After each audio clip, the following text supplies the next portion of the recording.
And I'm live, and I remembered to turn up the sound. Look at that. Oh, I look like dead today. All right, let's get it up on YouTube. Make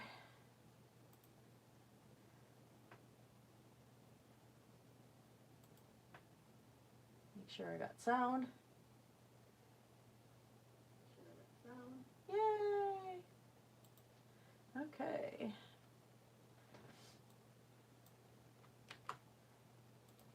Gotta do the usual maintenance stuff here. Hi, Celestial Rogue.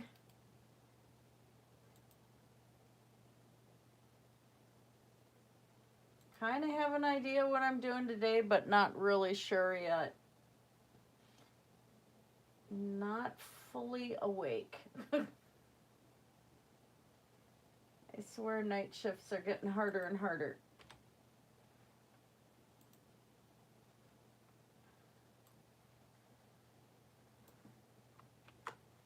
All right. And edit.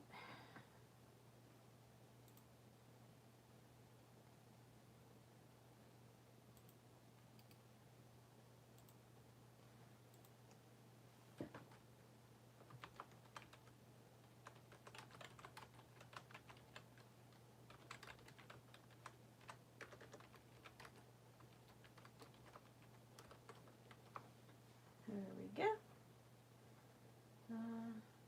No, it's not made for kids. No, I don't need age restriction.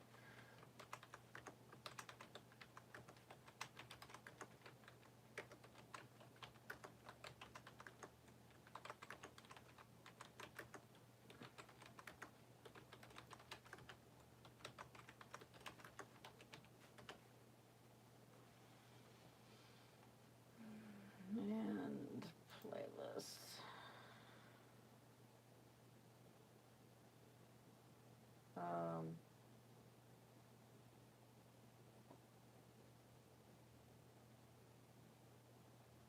I don't have one for just art live streams? Well, that's really sad.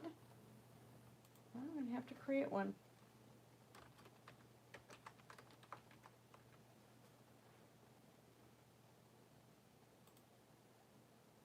There.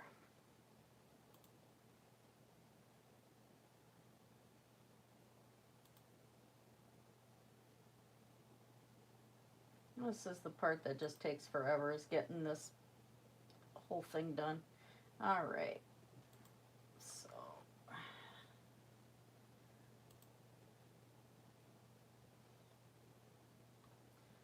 And then especially with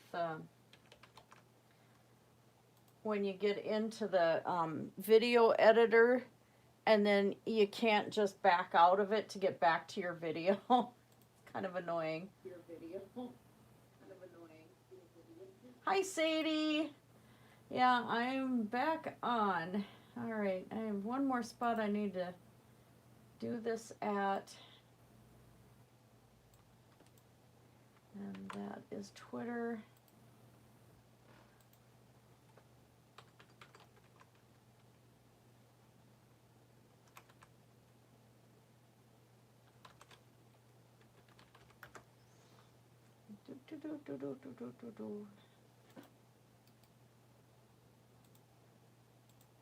I posted on Discord, but hardly anyone's ever on my Discord, so yeah, it is a thing. Did you see UV? Oh, Unnatural Vegan's newest video. I haven't watched that one yet. With her sustainable, recyclable Christmas gifts or whatever. I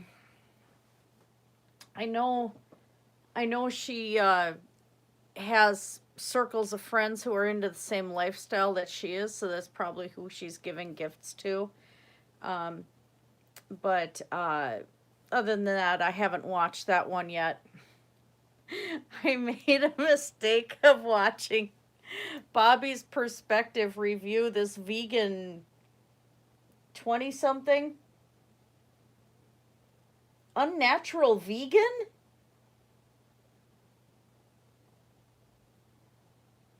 Oh, okay. I thought you were talking about oh, good grief. Fairly local vegan. I had the two mixed up. Yeah, if she's a bigger girl like me, and those things, if she's got ample size there, they can contribute to a lot of back pain. So, good on her. If she has to do that, she has to do that. Um, I've considered it a lot of times, but I think if I just lose some weight, it'll get off of there. I did 40 minutes on the bicycle today because I still can't use the Gazelle with my rotator yet. At least now I'm able to get myself dressed. I can't put a regular brassiere on, so I got a front closure on right now because I can't bring my arms around to do it. And then the stupid thing I did yesterday. The stupid thing I did yesterday. Okay, my wrist was healing up. Yeah, especially mine are triple D's. So yeah, they're there, but I like my girls. Anyway, my wrist was feeling a lot better and getting mobility back into my shoulder slowly. So I was making up some oatmeal to take with to work last night. Had some cherries and stuff in it. And then I got some applesauce together, and I was going to throw some coconut flakes into it. And so I have a lot of stuff in my pantries in half-gallon jars, or, a quarter to half-gallon jars. So the coconut flakes are in a half-gallon jar, and they're on the top shelf of, well, what I could call my pantry. It's a small little ship kitchen almost. So we had to put shelves in just right in the main kitchen because we have just this dinky little thing, So I have them up there, and I'm like, oh, what's this big canister of stuff? So I go and I pull this big canister down, and it's all my split peas, which I'm going to go buy some ham and make some really good split pea soup. And so I'm going to put the split peas back up, right? This hand let go. And the canister, the ceramic canister, bounced off my chest and hit the floor and landed on its bottom on the floor. In the meantime, dried split peas went everywhere. They just volcanoed. I still have them on the pantry shelves in some spots. I was doubled over in pain and I had to have the brace on all night because my wrist it had been good for 2 days, and then all of a sudden that was the straw that broke the camel's back. Wild heart. But there was like this volcano of dried split peas all over my kitchen. So I'm really upset at this point because, if food was a really weird thing when I was little, we either had it or we didn't, and so I really hate wasting. And that's why I have a lot of dry goods in my pantry. And, if we fall on hard times, we've got stuff we can still eat. I've got things I can still make. And so I'm a little bit of a prepper when it comes to that sort of thing. But so here, I just wasted a bunch of split peas. Well, hubby's upset because I'm still trying to put things away, and I'm in extreme pain because at this point now the shoulder is starting to irritate again. And so he's trying to sweep up, and here comes the cats. This pile of split peas that had hit the floor that he was sweeping up was like little kids with fall leaves in the yard. The kittens were running through it and scattering it again. He tries sweeping it some more. They're scattering it again. It was just the worst comedy of errors last night, all involving split peas. It was such a mess. Oh my gosh. And I was just so upset that I wasted a bunch of split peas. The little things that I don't have OCD, but I have certain things I get OCD about. and that's unnecessary wasting of things that cost money and being late for work. If I have an appointment to be somewhere, I will be there very early. I can't split pea soup. But at work, they joke that if I'm on time, I'm late because I'm there that early most of the time. So it was like, oh, it just had me. I was just furious. I could laugh about it later, and imagine had there been a camera, that would have been quite a sight to have this canister bounce off my chest and land on the floor and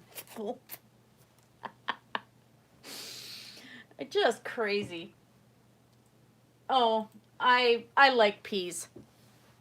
I like peas, but split peas have to be able to be cooked properly in order to taste decent, and it's not exactly something I've completely mastered yet. I do a better job with lentils and stuff like that, but, you know, I figured I'm great at following recipes and stuff. Oh, I love edamame. I have some frozen downstairs. When I had some money, I stocked up at farmer's market. I blanched a bunch of greens. I blanched tomatoes and carrots and all sorts of stuff, cauliflower and everything, and it's all frozen. And then I have edamame down there. I've got cassava leaves down there. Rabbit, duck, some lamb, you know, and that's what I do is I find stuff on sale, and when I have the money and I'm able to stock a bit more, then I go and I buy a bunch of stuff, and then we have it, you know. But, yeah, it was, let's see, my father left when I was 5, and so after he left, it was, you know, my mom training horses and stuff, and that was the income that she had at that moment. And so we had to make do with what we had, and most of the time was eating oatmeal and stuff like that. And I still have issues with oatmeal. Edamame is the green soybeans, still in the pod, and you just take them out of the pod and you can eat them. And you actually don't get as exposed to the estrogens like you would with tofu and stuff like that, because you have all the layers of fiber and stuff to get, you know, to digest through with edamame. And the protein in it's not as bioavailable as, say, with tofu and, what is that one that I just can't stand? It's fermented soybeans in a patty, and I can't remember what it's called. It's just gross. I like fermented foods, but that one's gross. I'll remember it at some point. Be painting and shout in the middle of this stream. Oh, that's what it is. No, edamame I like having with salads and stuff is really good. Hi, Chad. How are you doing? But, yeah, it was just, I have such a variety of things down there just in case, you know, you never know. I lost my job last year, so, you know, it happens. Work has been actually pretty good. I have a couple days off because the one family's out of town, so I have a couple days off. Yeah, that's true. And I don't mind eating tofu and stuff like that. I have an air fryer, so I can make my own fries and stuff, which is really nice. But anyway, the estrogens and stuff don't bother me too much because, well, I don't have things that produce estrogen in my body anymore, and I take estrogen, and the doctor said that's just fine. You know, any little boost I can get to keep myself stable is good. Because I'm too young to be going through menopause, so yeah. So that's what they're trying to prevent, and it's going okay that way, so. But yeah, work has been pretty good. I'm glad I'm working, you know, And I have two great kids, two different households that I work with that are fantastic. And I found out that one little baby I used to take care of is now 13 and in school and no more medical equipment despite all these disorders that he's got going. And he's texting nurses and he's talking to people, and it's like, it is so cool. You know, he had a little rough infancy, and it's so nice to hear when you've got, you know, hear that little kids have improved significantly, and I love it. I just love it. Oh, joy. Yeah, I'm thinking I'm gonna go and see. I should go see the dietitian, but I just can't afford to rack up any more medical bills. I owe so many. I think after the surgery and everything else, I've got to be like 30 grand in the hole on just medical bills, and that's with insurance. So I'm trying to avoid it, and it's just disgusting because I have so many issues with food that I'm frustrating myself. Hi, Cheeky Chicka. How are you? Welcome aboard. I haven't started playing with art supplies yet. Just sitting here yapping at the moment. So, pardon me. That means it's time to fuel this live stream with Bob Ross positive energy. Yes. Bob Ross, positive energy drink. Tastes like plums. Good stuff.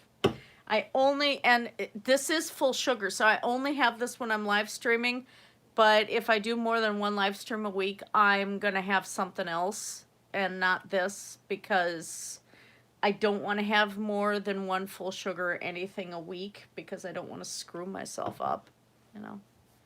Diabetic, I can't do that. I'm not even sure I really want, well, it's an art stream.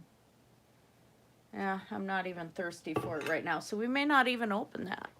I do have some Mio and water here, so I may get into that if I get thirsty. Did have a good workout today. I did my vegan pizza, which tasted really good, and it was like under 400 calories, which was really nice because I got into leftover Halloween candy when I got home this morning, so I was not the best girl, so I have to balance myself out. Did buy a beef roast. I don't know how I'm going to prepare it yet. Figure that out. Yes. Oh, anosmia or anosmia. I've never actually dealt with that. I know you get it with colds and stuff. You lose a sense of smell, but that's about it. So what I'm gonna do, I think, oh, pardon me, and get everybody tired here. This is where we had gotten progress on the last live stream, and I've decided I'm gonna do something a little different.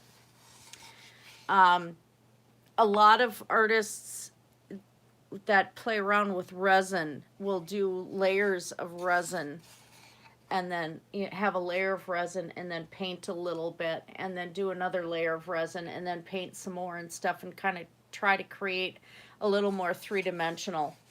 And I think I might actually try doing that with this. So on this piece tonight, we're just going to do one coating of resin. And I have to, my tip of my nose is itching. I have to let that cure for at least 24 hours. And then and then I'll do another layer. And so what my goal kind of is, thank you. My goal is kind of have him a little bit more three-dimensional, but then I'm going to bring, here we've got the background behind him, and I want to keep that, but I'm going to do a little bit more coral in the foreground, and maybe some, small fish or something like that, and just kind of try to bring the whole thing so you can see how deep this is. And I don't know. My friend's Christmas present's going to be late because this is going to take me a while. I might not be able to do this all on a live stream, but because I'll need to actually get it done. But I think I'm going to try to at least get it almost completely filled in with resin and different layers of paint. And then what I have after I get the last layer of resin completely cured, my goal is to actually glue the sand to the entire outer frame here. And so that's going to stay a natural sand color. And then whether I add the extra wood forms or not, I'm not sure. I don't know yet. Not a fan of the idea anymore. I think just doing the sand might be kind of cool, and maybe some natural shells here and there, a couple things. And that's it. But I won't be able to do that till I get a hanger on the back of this. So there's a lot of pieces to this, a lot of things I want to do to this, and I'm going to take it from there. So after I get the first layer of resin on here on camera, then I'm going to work on the little dragon on a rock here, and that's what we'll paint tonight. Doctors do earn more than RNs. Although when I worked in dialysis, I was actually making more than my own doctor makes. I was making $45 an hour as a dialysis RN in the hospital, because I traveled from one hospital to the other, and I had to transport machines, I had to do all sorts of things. It was pretty intense.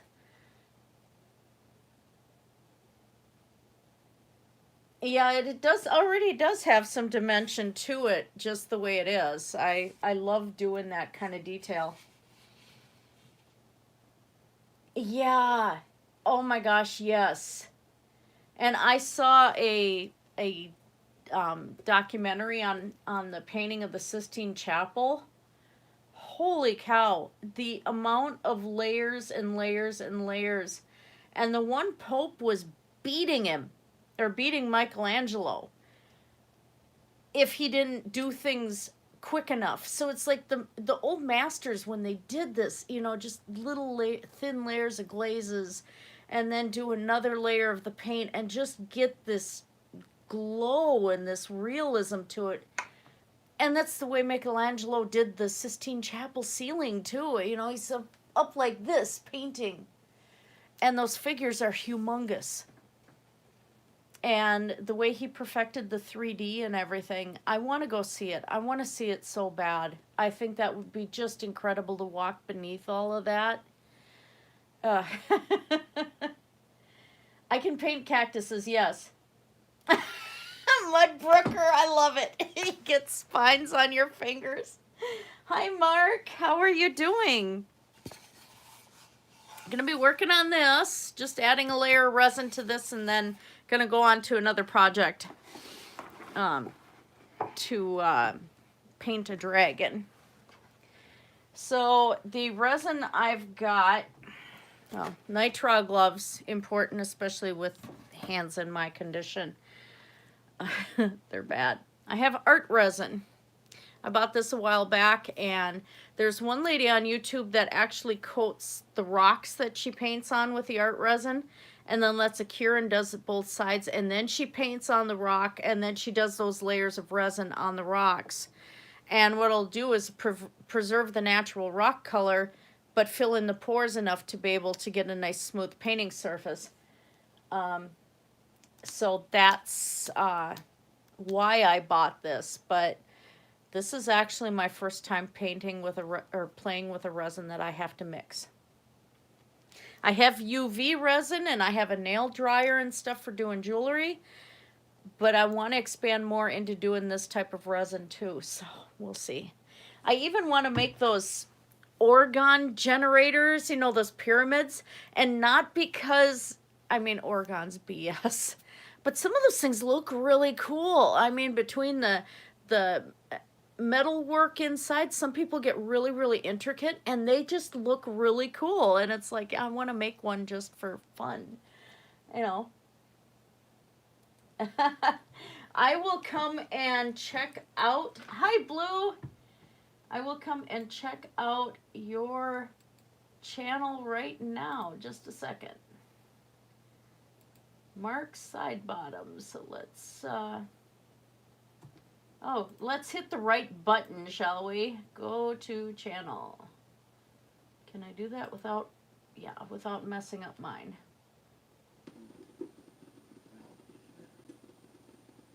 Ooh, what are you making in your intro there? I can't show it on screen. Let's pop over to your videos. I wish you'd label what your videos are, Mark.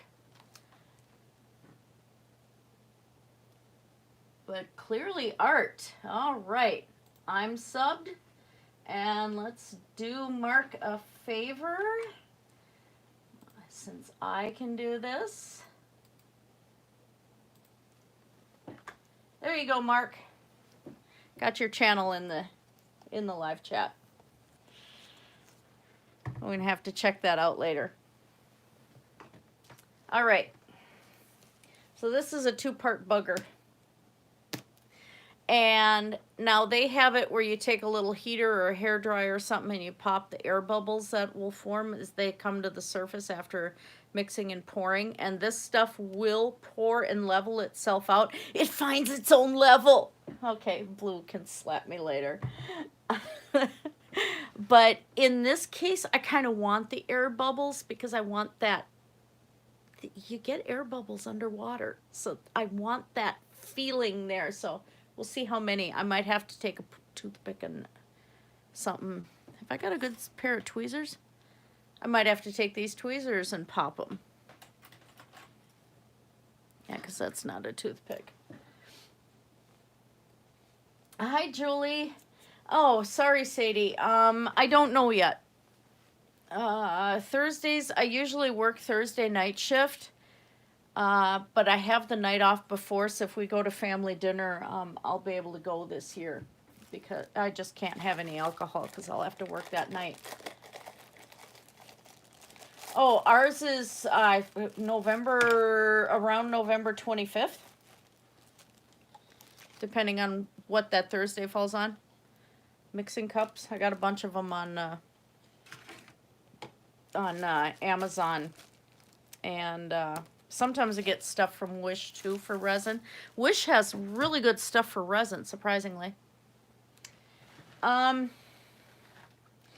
me, it's supposed to be the celebration of the Pilgrims coming over here and landing at Plymouth Rock and all this, but they were pretty crappy to the Native Americans that were here.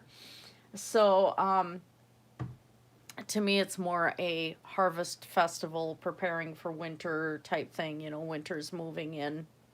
Time for family to get together and have a big harvest celebration and get ready for the cold winter months ahead, which already came. November 28th this year.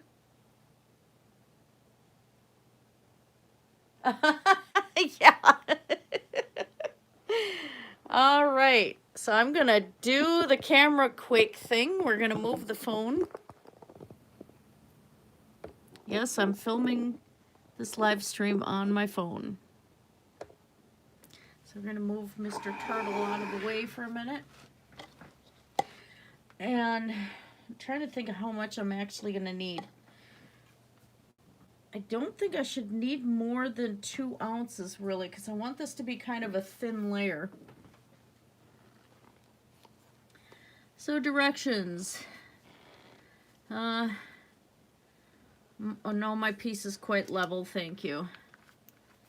I'm not using a resin coverage calculator either. What the heck is this? Okay, it has a little red stopper in here. Sorry, looking at this container quick here. This is something I have to pry out. I'm going to have a hard time. Oh, my hands are so raw right now that just moving them hurts. This has not been a good week for anything. There we go. That's one. So this is the hardener. I think I'm gonna do 1 ounce. If I have leftover, I have leftover. I wasn't thinking I should have actually had a mask on for this. Oh, the brains.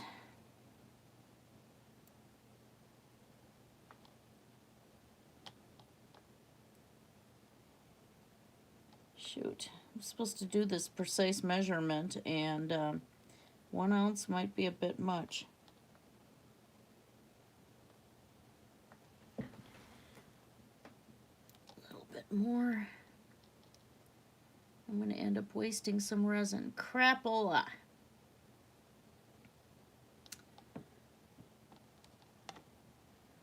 Okay, so there's one. Oh, get in there. Stop it. Okay, so there's one piece. Gloves might be smart. I suppose if I have leftover, I've got some resin molds here. I could just go and put some in the molds. Wasn't expecting we'd be playing with resin tonight that much. Checking the... Oh yeah, that's it for me too. And we have so much fun with at Thanksgiving dinner. I have food grade resin I'm gonna pour into a jar full of junk stainless cutlery bits. Oh, that would be kind of cool. All right, so this is the resin itself. Okay. All right, yep. Even with the meniscus that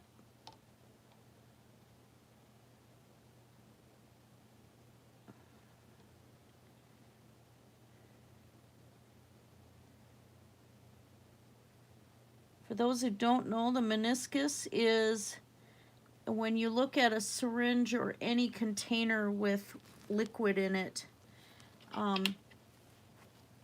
because of the nature of the liquid, the molecules will go up the sides of the container a little bit. And that's why syringes are designed a certain way to prevent medication error from the meniscus. So I had to watch that on measuring this. So, right now, stir, stir, stir, stir, stir. It's going to get cloudy for a little bit.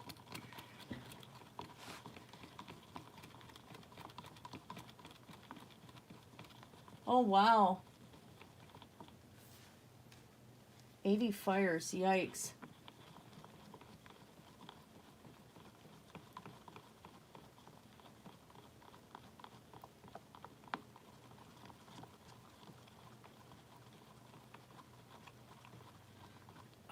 Okay, other hand.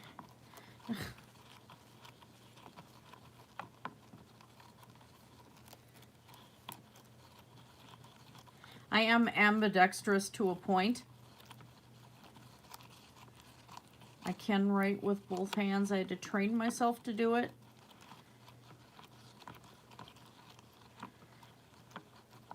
I used to paint on storefront windows, and if I had to do, you know, I did big Christmas scenes and stuff like that, so actual paintings, not just doing the lettering that you see. But I had to teach myself to do lettering backwards because I would draw on the draw and paint on the inside of the window, but I'd have to have the whole design be able to be correct on the outside. And so I had to teach myself to be able to write backwards too, and I haven't done it for a number of years.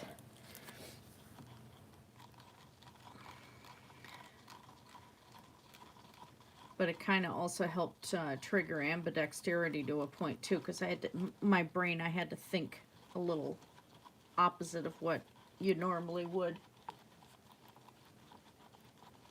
Yes, cloudy with a chance of creativity.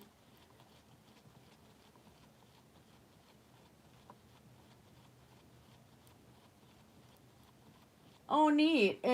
So you've found me on Instagram then?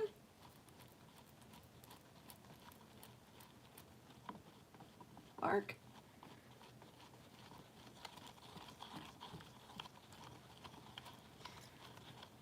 There's going to be a lot of air bubbles in this. I don't want to have to run the hair dryer with you guys here and cause all sorts of noise.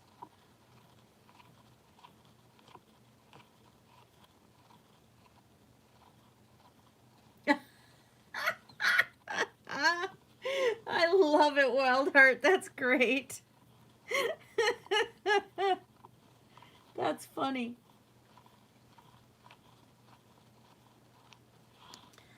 Doo-dee, doo-dee, doo-doo, doo-doo, doo-doo.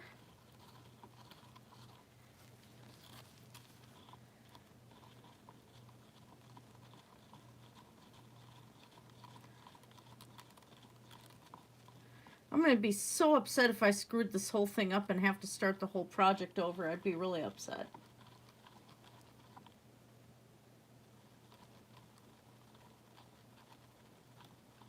Yeah, I actually hold my fork in my left hand. When I was growing up, you don't switch hands between your knife and fork at the dinner table. That's what peasants do. I'm serious. That's what I got taught. You don't eat like a peasant. So your knife is always in your right and your fork is always in your left because you do not want to be switching hands. You're not a commoner. This was stuff I grew up with.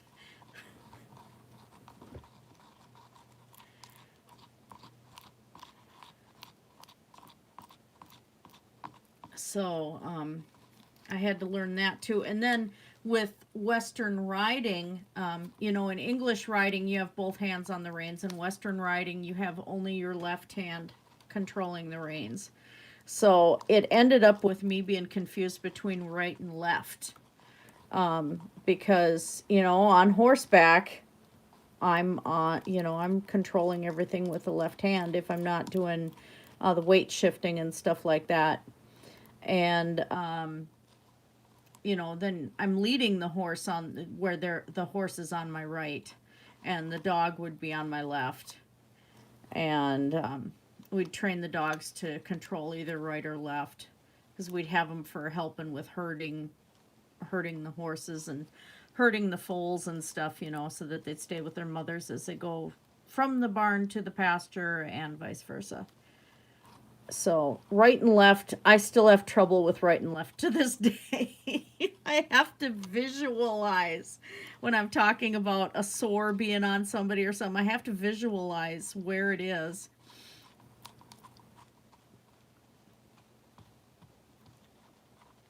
Yeah.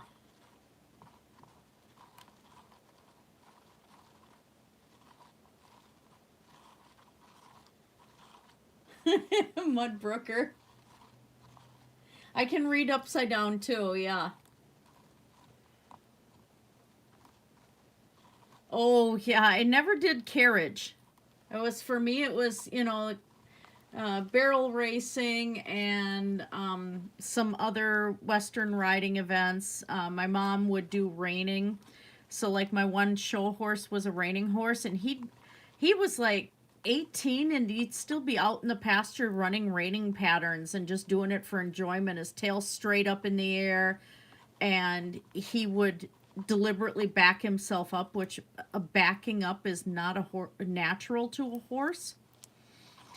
But he would go and do it because that's what he was taught, and he'd be snorting and carrying on and running the patterns, because we'd have to memorize and be able to do up to 27 different patterns, lead changes and sliding stops and spinning and all of that. And you could watch this horse go out in the pasture and just do this stuff for fun. It was like he just enjoyed himself.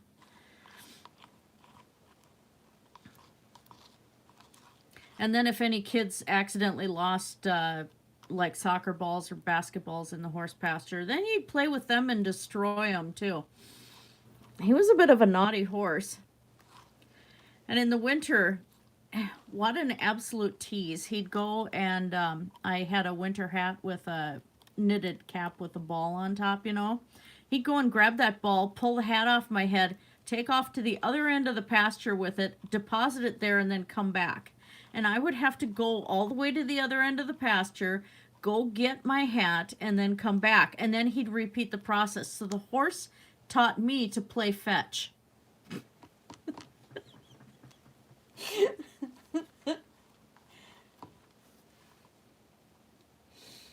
Yeah.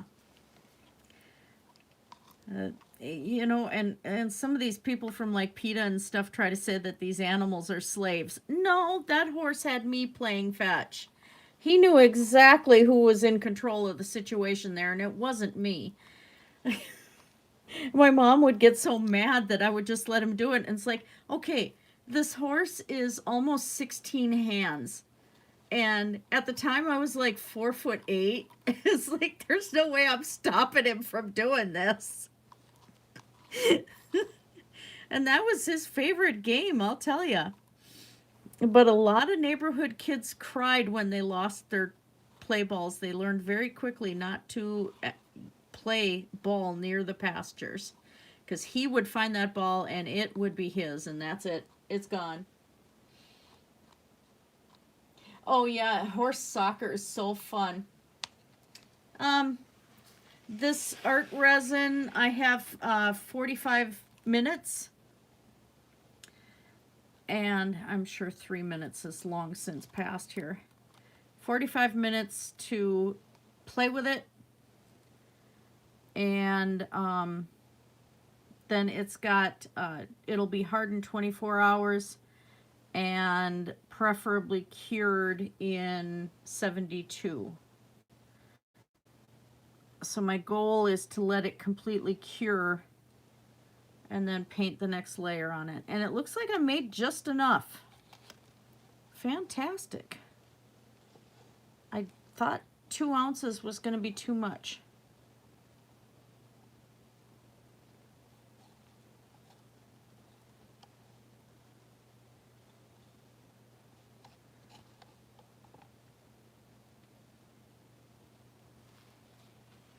All right.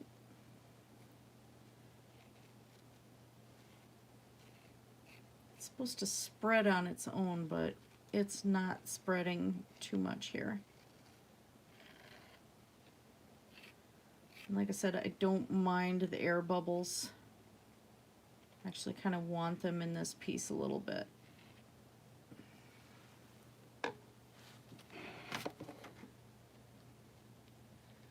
Oh, might have been a little too much. My first instinct was right.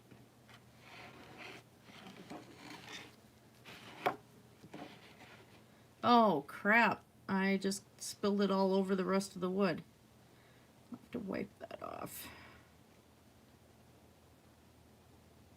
I should be able to adhere the glue and the sand over top of that anyway.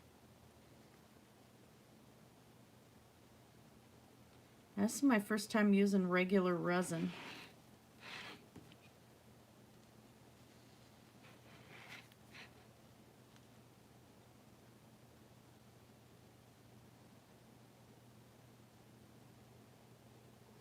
So what I need to do on the next run is have like maybe 1/4 of an ounce of each, so that I can get the next layer to be very thin.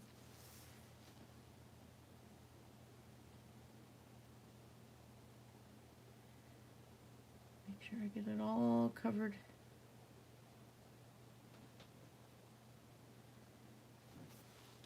I kind of like that bubbly look to it though, but I know it's going to end up drying clear.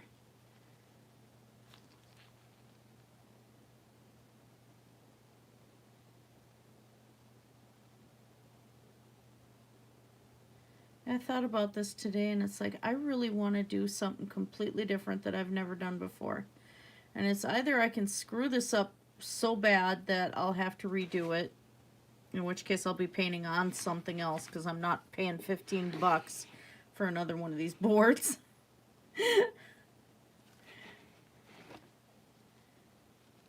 Come on. There we go. I think.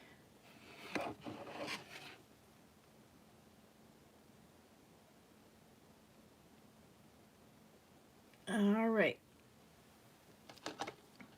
There. Woohoo!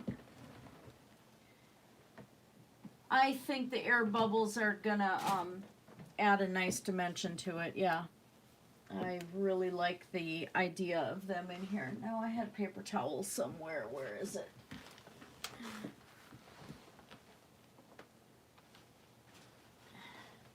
I would have done resin with those autumn leaves, but I didn't want to do a moist leaf inside of it. And I think what I'm going to do next time is to try drying them again, but just go straight to the resin. The Mod Podge didn't quite work. It preserved the color really nice, but the leaves were super duper brittle. And so I ended up trashing the whole thing. But I wasn't out much Mod Podge either. That really does look cool. So I think once I start doing some more background painting over top of this and then work on the turtle some more, I think that's going to look just really nice. And I like the air bubble effect to it. Yeah, it would have to be done with heat. And I kind of like it the way it is. So I'm going to set that one aside. This one, I won't need to do the resin. This rock is really, really smooth. I think this one actually came out of my yard. It's got little mica flakes and stuff in it. So we'll just work on that next. Oh yes, let's paste Mark's YouTube channel in there again.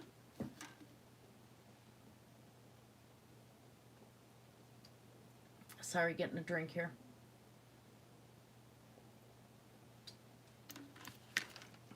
All right. Make sure I got my water for brushes. Put the instructions for the resin away, or at least over here for now. Luckily, I don't have cats coming in here anymore, so I enjoy that.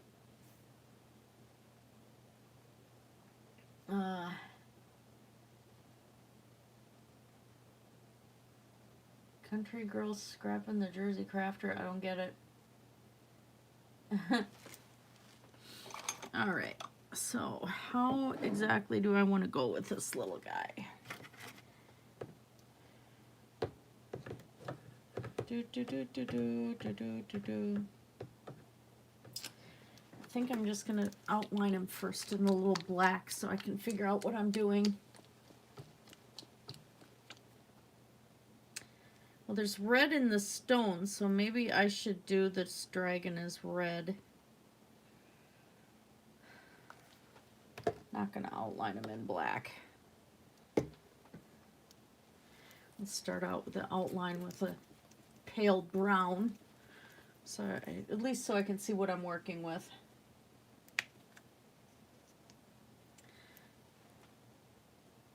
Well, Sadie, you kind of need to get a different perfume if it smells that bad. I'm kidding. Oh my gosh. Oh, I hope that resin works out.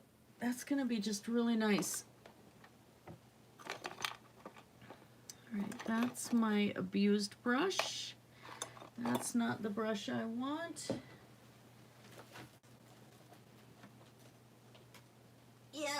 Yes, I was prepared yet again. For as many as these that I do, you'd think I'd learn to be a little bit more prepared ahead of time, but, like, no. Just sad. And if you guys heard a noise, that was not bodily functions. That was actually my really old computer chair creaking. I can't get it to do it again, but no, that wasn't me. I'd admit. All right, where were my lines originally here? I know here.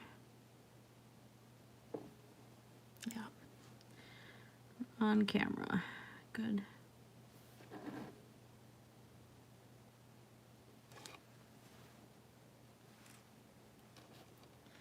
Trying to work around the phone cord. I have to have the phone plugged in while I do this.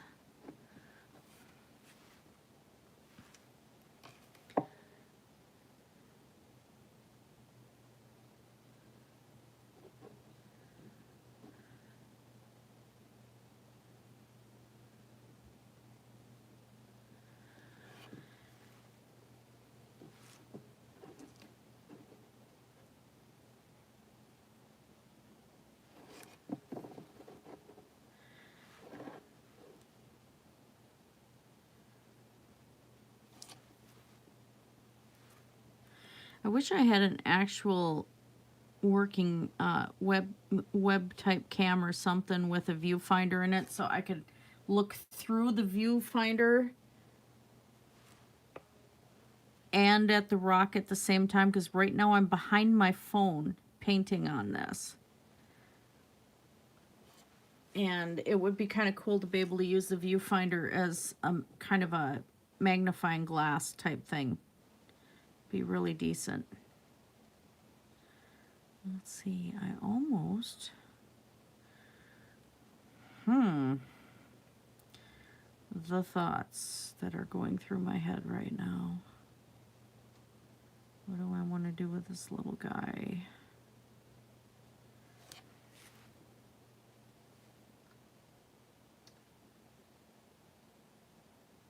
Rocks do rock. I love painting on rocks.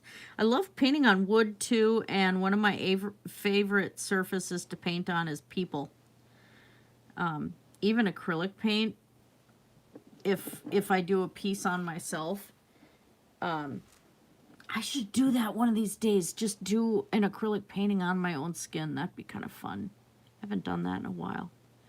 But human skin is so much fun to paint on. The texture and the way the skin kind of absorbs the paint a little bit. And I mean, most of the time I use face painting paint because acrylic really isn't supposed to be used for skin.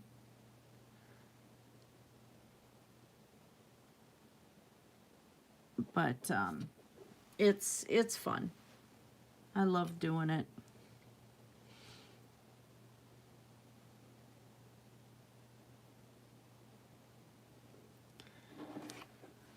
Trying to see where my lines were. It puts the paint on its skin, or it gets the hose again.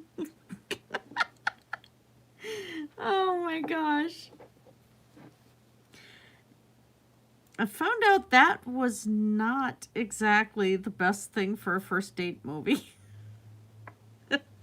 My ex-husband and I went to go see that on our first date. It was kind of a comedy of errors. He'd never been out to my parents' house before, because I still lived with my parents until I was almost 27. And so he'd never been out there before. And it was at night, so it's dark. It's pouring rain.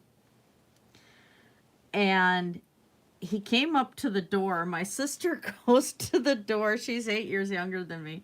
She goes to the front door, didn't know he was there, so she turns on the light and goes back upstairs, and he's standing out getting absolutely soaked at the front door.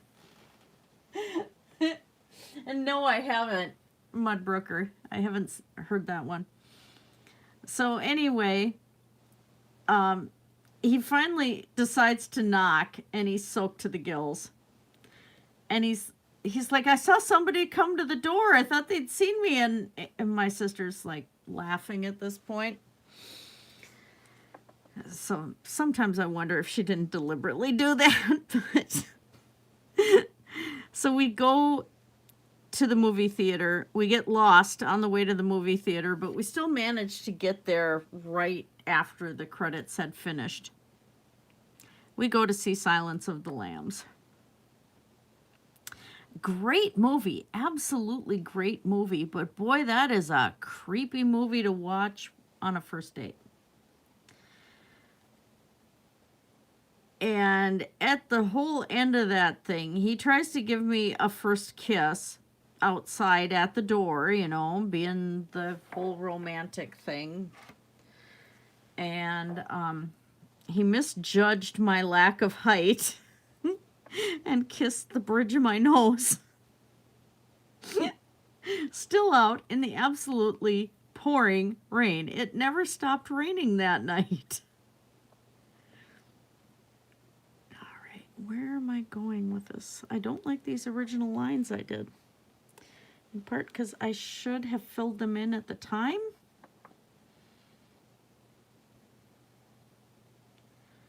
Oh, I think I know what I did. This little guy's gonna have a little bit more of a mane to him. Some dragons have manes.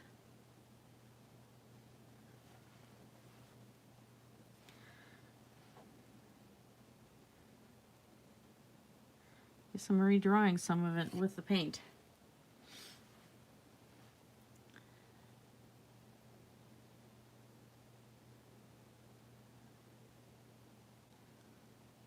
Here we go.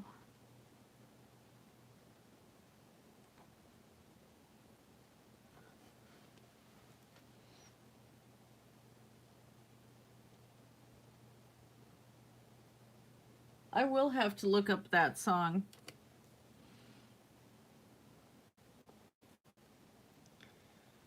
All right. So we go like that. There's one claw there.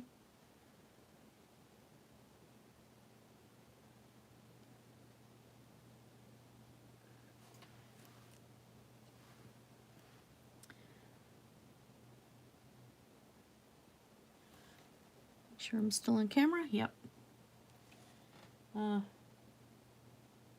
It does a little bit, doesn't it? Night, Celestial Rogue. Have a good sleep.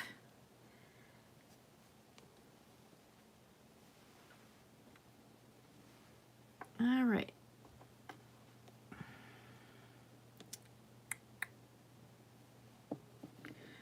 What do I want to do here?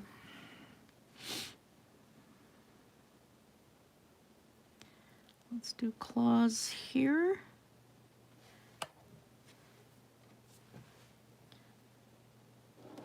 Yep, I'm still on camera. I have a tendency to move projects off camera.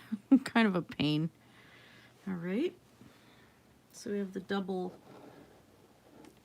fingers at the bend in the wing.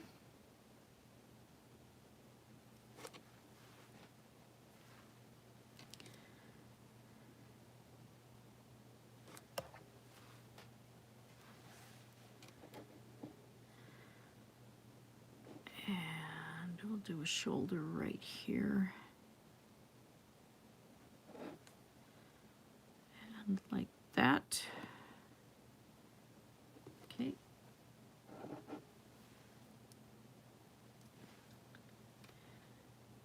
And then bend the wing this way.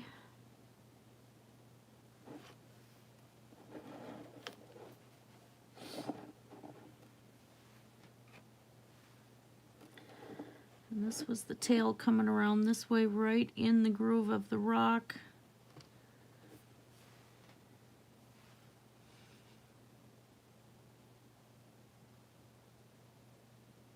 Just giving it a natural outline.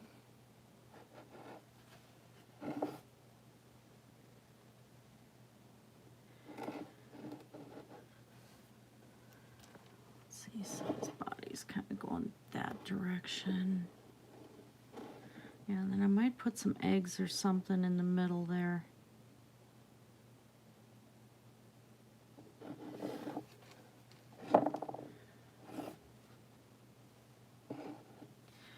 And I don't know, I don't want to fill that in with color. Normally I would do solid black in the background, but I think I'm just going to do a little shading.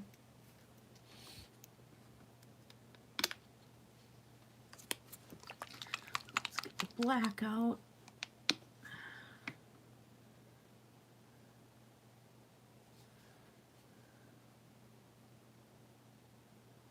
Okay. Again, I'm just using like Craft Smart and what other cheap paints I've got.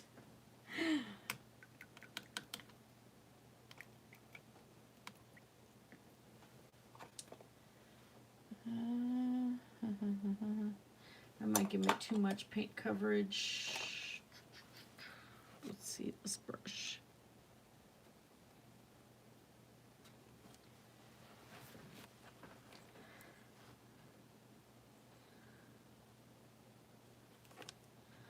I just want to make it a little three-dimensional and then give myself a little bit more visual to see where I'm going with things. Oh dear, I'm hearing meowing outside my door. Meow, meow, meow.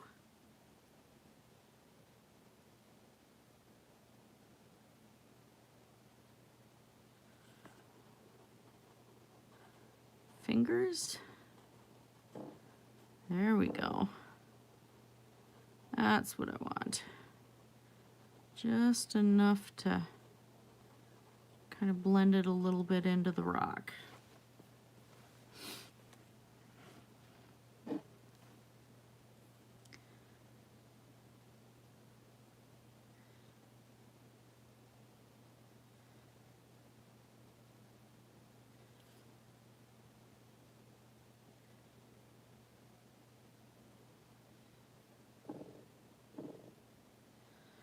Just give a little shadow on the rock. That's all I'm doing here.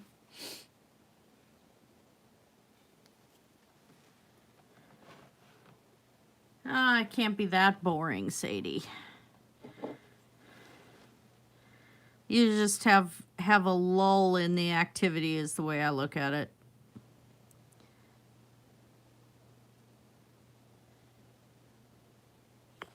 I call it downtime.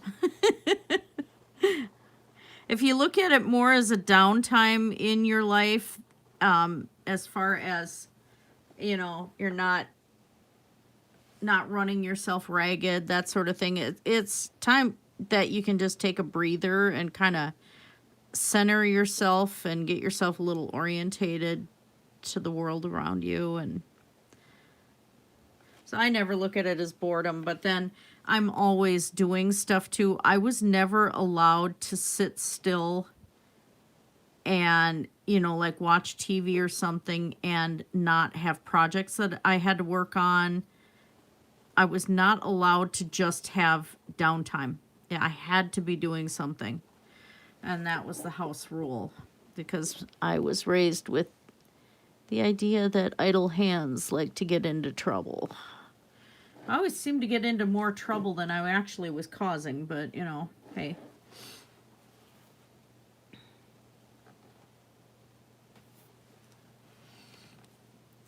But as I've gotten older, I've learned that you do want to sometimes just, you know, instead of looking at it as boring, you look at it as, okay, this is the time that I introspect, I take a look at myself.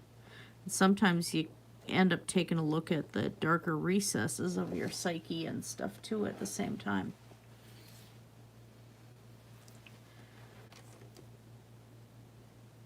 Sometimes that introspection can be very, very important.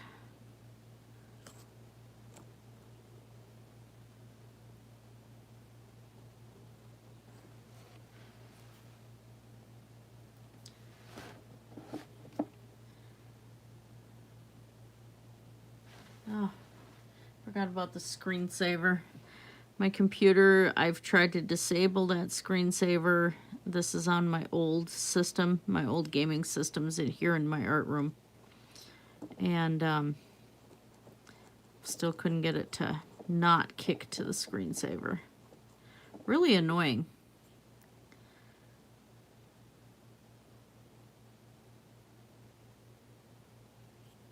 There we go.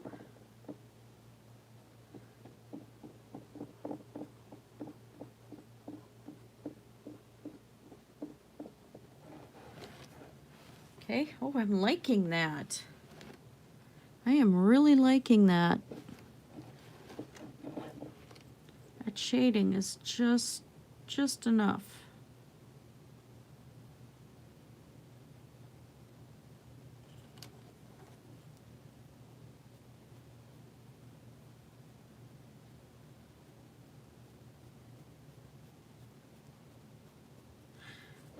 You guys come on here to watch me finger paint. Yeah, I don't know what's going on with this old system. This is the computer that likes to freeze up too. So that's why it was part of the reason why I got a new system, because it was getting impossible to deal with, especially if I tried live streaming any gaming. It just, I had the worst luck with the darn thing. But it serves its purpose. I can watch things if I'm in here, and it doesn't always like to run the camera. Sometimes it does, sometimes it doesn't. Sometimes it likes to run the camera and not the sound, which is what I ran into with my last Freely the Banana Girl review. So I end up getting very frustrated with it, but it is what it is. I think I built that old computer probably back in, well, we upgraded some of the parts 2 years ago.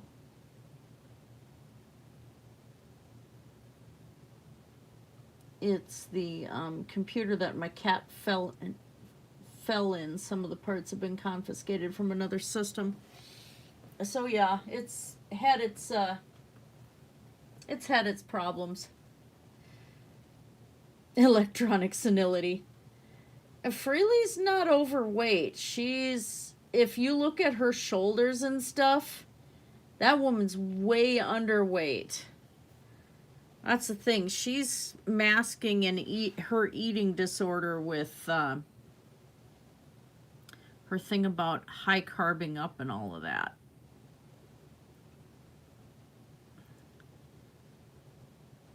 All right. So that's where I'm going to want the tail to actually go. There's part of the belly. Now what to do here?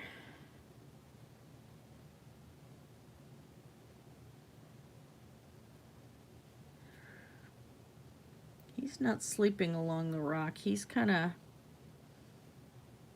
coiled up and hissing.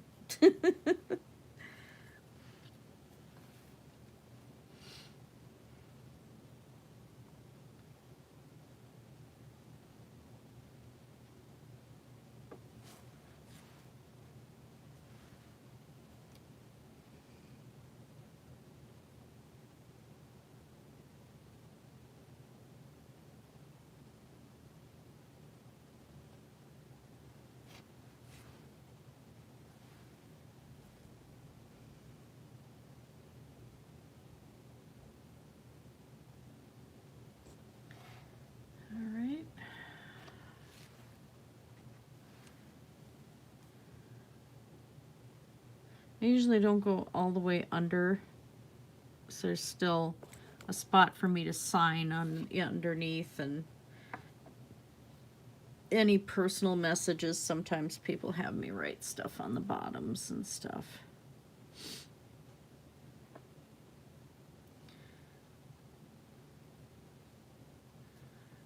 Okay. And I think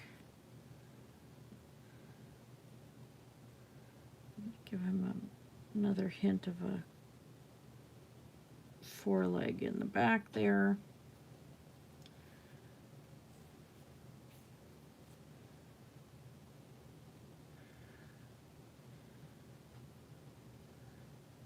This belly's gonna be going that way.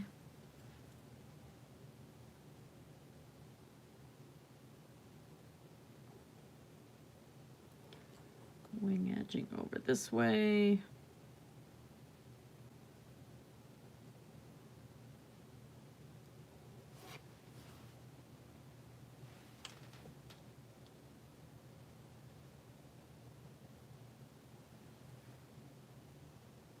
No. Oh gosh, no. My castle.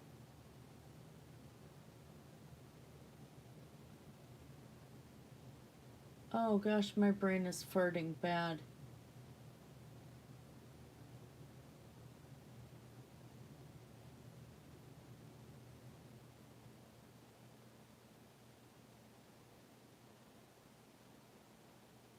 Yeah, that's why I got a new system. It wasn't worth trying to piecemeal everything. And unfortunately, this one started having severe problems right when I had my, job loss and everything. So I had my GoFundMe to help with bills, and I ended up buying a computer, and I felt so bad because, we had like Holy Spackle and Digital Hammurabi and JD Kane and a whole bunch of others were helping me out. Dragnot and a bunch of others trying to help me out to get finances. And what do? I go and buy a new computer. Well, I paid bills and stuff, and I took out a loan, and I'm still paying on this computer, my gaming system. But I got a system that I can stream with, that I can do video editing with, all of that. And it was something that I sorely needed, and I've been really happy with it. But I'm still making payments, and it is what it is. We took out,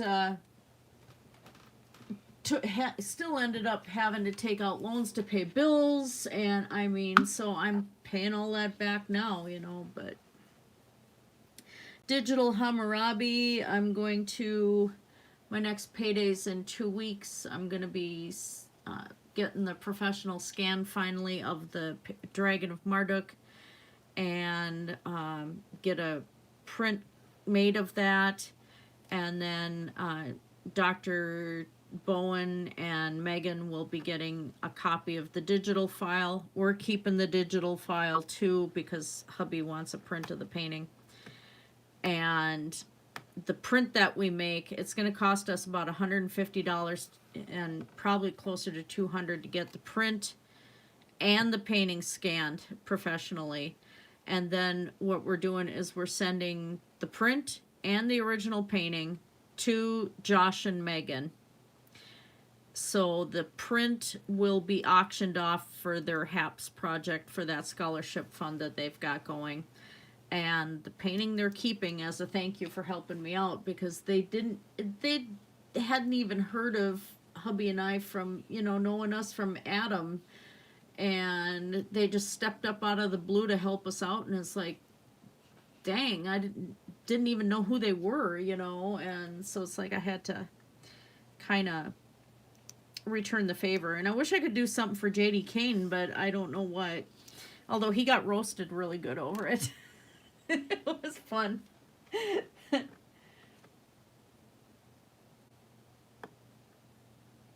Oh yeah, the bills can get pretty depressing at times. I get so sick of them.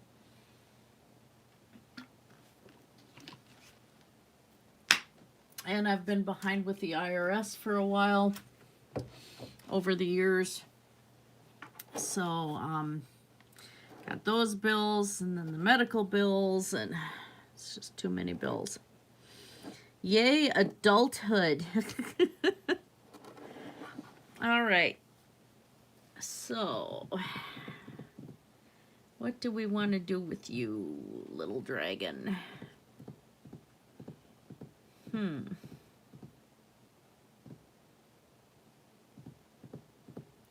Let's stare at him for a minute.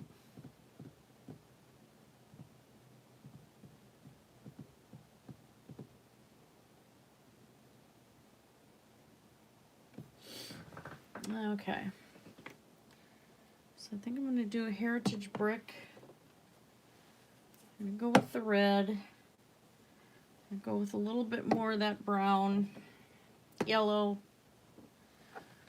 This is spiced berry. That one will work good.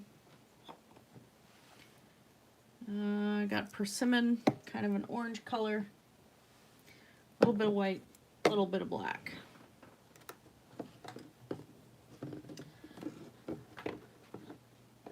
It's a matter of trying to see them.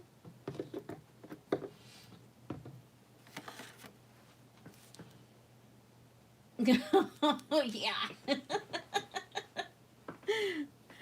Yeah, thank you, Cheeky. Sometimes I do. I look at things and I just see weird stuff. Like this rock here. You know, it's got that beautiful sandstone to it. I'll get it under camera. There we go. And so when I looked at the rock, I saw a beach. You know, and then I had to put the turtle on the beach. But, yeah, it just... The shape of the rock made me see what I saw in it.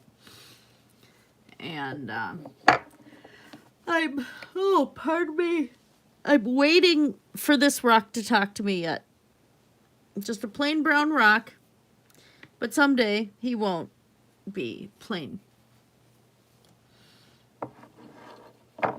But this one, I just saw the little curves in there. I saw the little critter in there, you know. Let me see if I can adjust the camera. It's not going to let me. I used to be able to zoom in, and it won't let me do that anymore. I don't know why. Let's see. Nope. There we go. Because maybe if I was actually going with the right way with my fingers. Okay, let's make sure I'm under there. Perfect.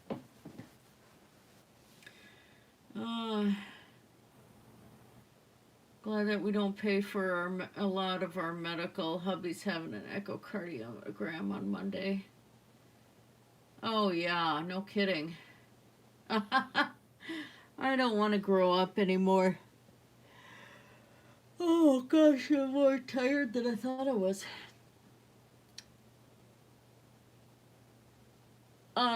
One of my favorite things, I used to draw a ton of stickmen in college and in high school. I had stickmen. I had pages and pages of stickmen. And I would draw, like, let's see if I have a piece of paper and a pencil handy. Take a break from him for a moment. And I'll show you stickmen, what I would do with them. Oh. There. Doody-doody-doo, das Papieren. Ha.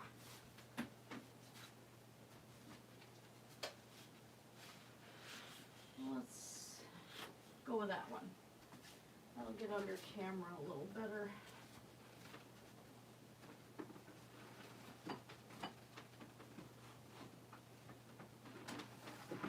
Ah, screw it. Get over there.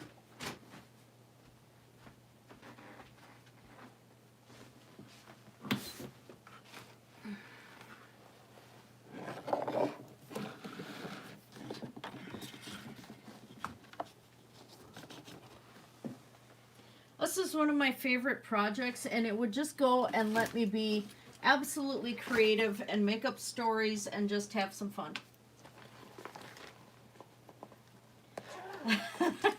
Yes, exactly, Mudbrooker.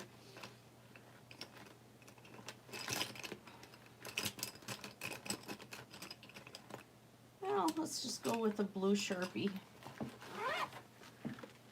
This doesn't even need anything really spectacular. I'd do this with ballpoint pens. I'd do this with anything. Just don't want to catch that on the... All right. So it's like I would start off with a curved line like this. And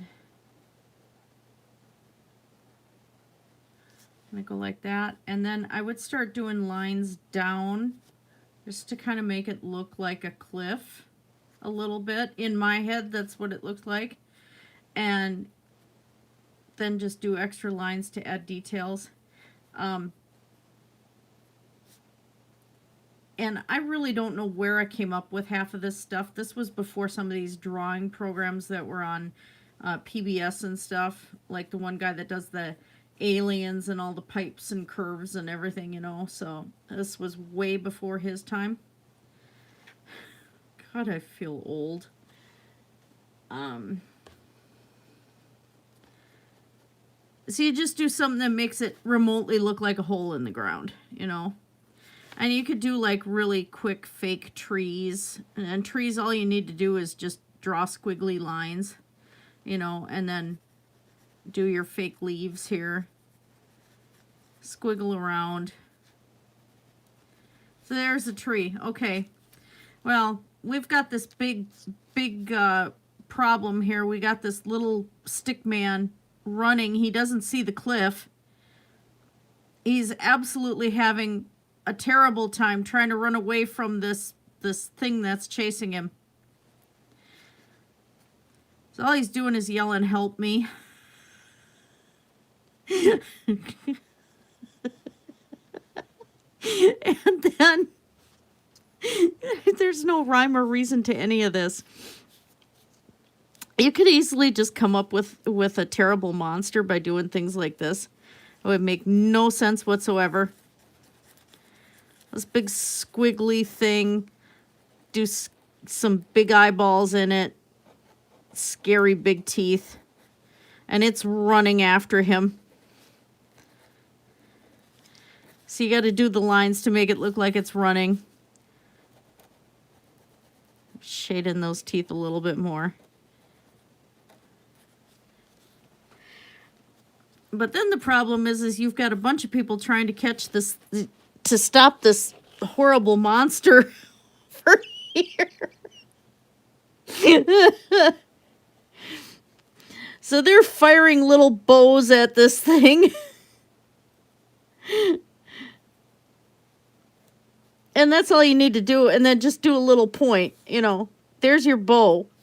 So they're trying to take care of that and get him. But this guy might actually screw up and shoot the guy in front of him. It's entirely possible. You know, he's probably not as good an archer as the guy in front of him. But, you know, so you got to give him some ground to stand on. Well, then here comes... Here comes the crappy planes. And this would just keep me so entertained. Especially in study hall, or the one time that I got detention. And that wasn't my fault that I got detention either. I'm absolutely dead serious. I had gotten hurt and was in a neck brace for 2 months. I got thrown off of a horse. Except this guy with the plane is really misfiring here. Anyway, I got thrown off of not a horse, a Shetland pony. And hit the ground head first after 3 somersaults. And so was in a neck brace for 2 months. I had one of the vertebrae had slipped. And so the doctor wrote a note saying, no, you're not going into Phi-Ed. You're not going to be playing in gym. So I had to do a lot of study hall. Well, then what happened is the school lost the note. Let me zoom back out again. So here I am, not having gym clothes because I wasn't supposed to be in gym class at all. But they made me play in gym anyway, with the neck brace on. Well, because I didn't have gym clothes for 3 days, I got detention. My mother showed up with a lawyer. They got me out of detention. But it was really embarrassing because I was like, I was in the classroom of my favorite teacher. It was so embarrassing because I did not cause trouble in school, you know. I was a straight A student, and all of a sudden I'm getting detention, and like, oh gosh, no. So yeah, stuff like this would just keep me absolutely entertained for hours on end. I would have these little stick figures doing all these weird things, you know, and I would just keep building up these stories. And of course, you got to have one guy who actually slipped trying to run from the monster, so he's falling into the hole and screaming.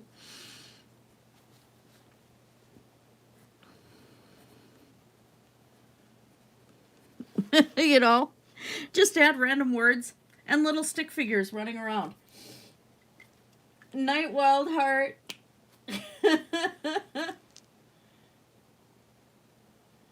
Oh yeah, I bet, Cheeky.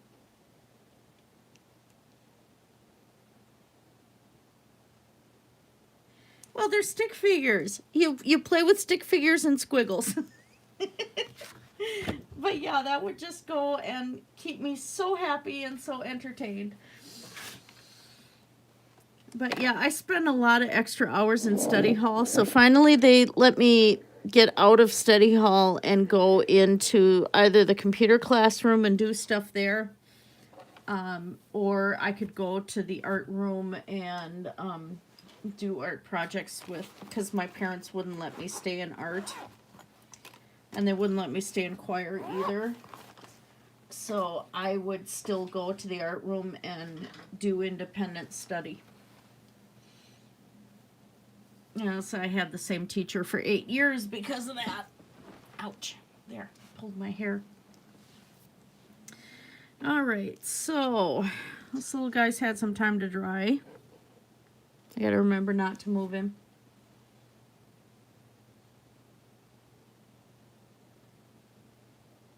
Yeah, that's it with me too. And I mean, and I wasn't just doing easy stuff in school though. I mean, I wrote computer software for the physics students.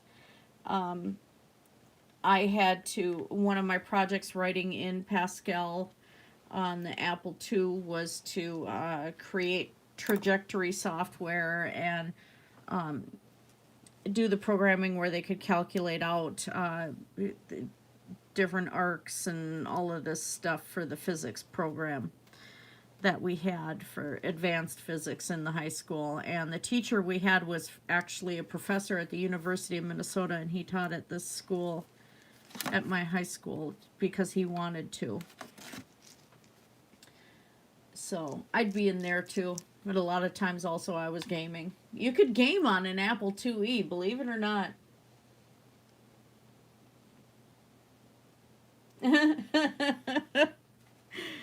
Yeah, I liked the science and I loved all of that stuff, and even though I'd been in physics and I, you know, had chemistry and I had all of that, I still was more into the biology.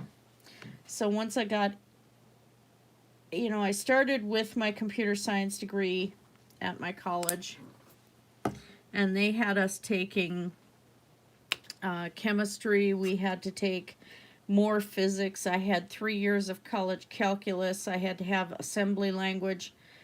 And when I realized that assembly language was frying my brain, I'm like, oh boy, I don't think I'm going to be able to get my degree. And then the whole time, you know, still living at home, and my mother is trying to convince me to go into nursing. So I went and became a PCA. I still finished my computer science degree, but ended up not working in the field. And assembly language just took me out. That was it. I took that course 3 times and failed 3 times.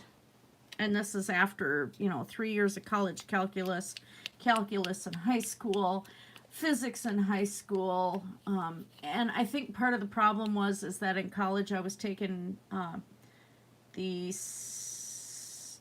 second year of chemistry, 3rd year of calculus, assembly language, and I think maybe I had a physics class at the same time. I don't remember. But I definitely overdid it. So I know now it was that I was stressing myself out and trying to do too much of that type of class at the same time. But, you know, my first year of nursing school was pretty hard too, because I had to totally switch my thinking around. And so the first year of nursing, I only got a C, and then second year I pulled straight A's, because it was like everything just came together. But the computer programming wasn't a total waste either, because especially with dialysis, I ended up having to program the computers for the dialysis machines, where we'd have to just on the fly, you had to program everything into the computer, get it to communicate with the dialysis machine. All of that stuff had to be done every shift and every patient. And a lot of the other nurses I worked with couldn't get their heads around it, but it was just a piece of cake for me. And then I got in trouble one time because at work in dialysis, because the clinic manager's computer broke down and she didn't save anything to a flash drive, nothing. It was all on the hard drive. And these were Dell machines. So you're not supposed to pull them apart, you know, but it was an old Dell. It was a piece of crap. And she was beside herself, and so I went and I pulled the hard drive out of it, stuck it in another machine, pulled the data off the other machine, and she had everything that she needed that night. Well, I got in trouble because we were supposed to go through the process of and have the techs come 3 weeks later to fix this machine and get the data off the hard drive that she needed that night. I'm like, why? I'm right here. And, you know, the computer that I popped the hard drive in is working just fine. You know. And I actually saved the clinic being able to run that night, you know, and the manager to get her stuff done. So I didn't see a problem with it, but it was against company protocol. Because I was supposed to be just a nurse, not do that stuff, you know. So I can be a little bit of a troublemaker.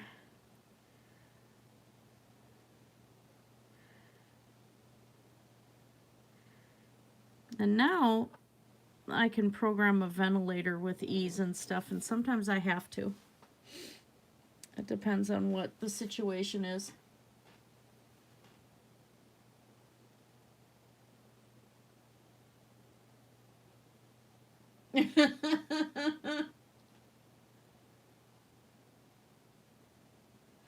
I really can't though, because I don't even look 50.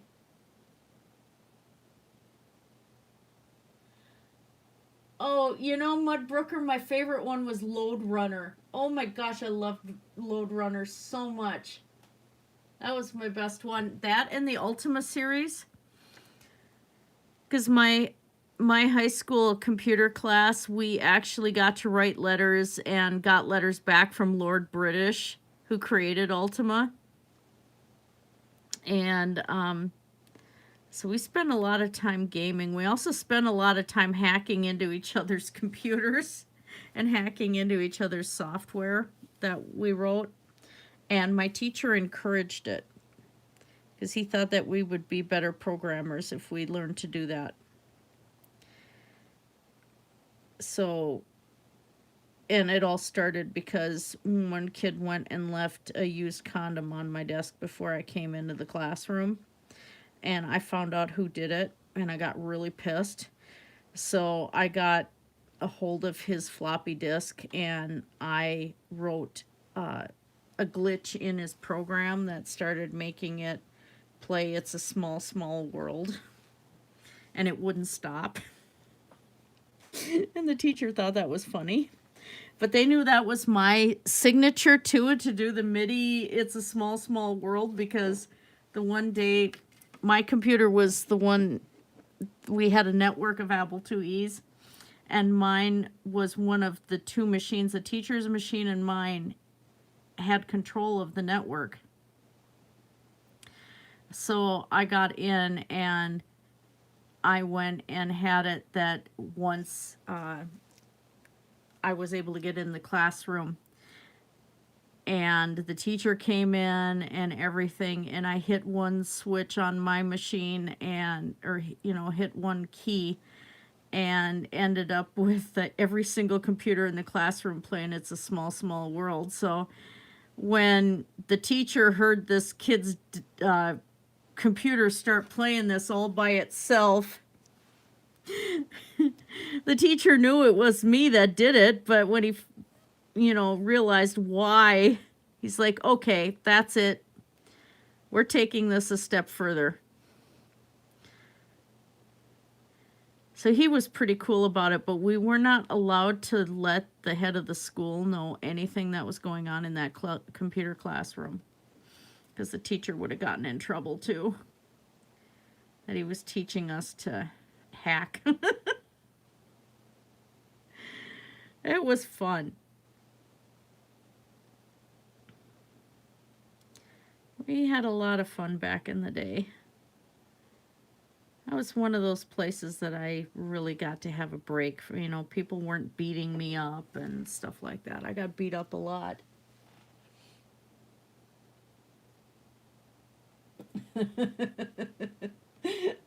I actually got an A, for, you know, got a perfect score for that day in the classroom, too, when I hacked into his disk.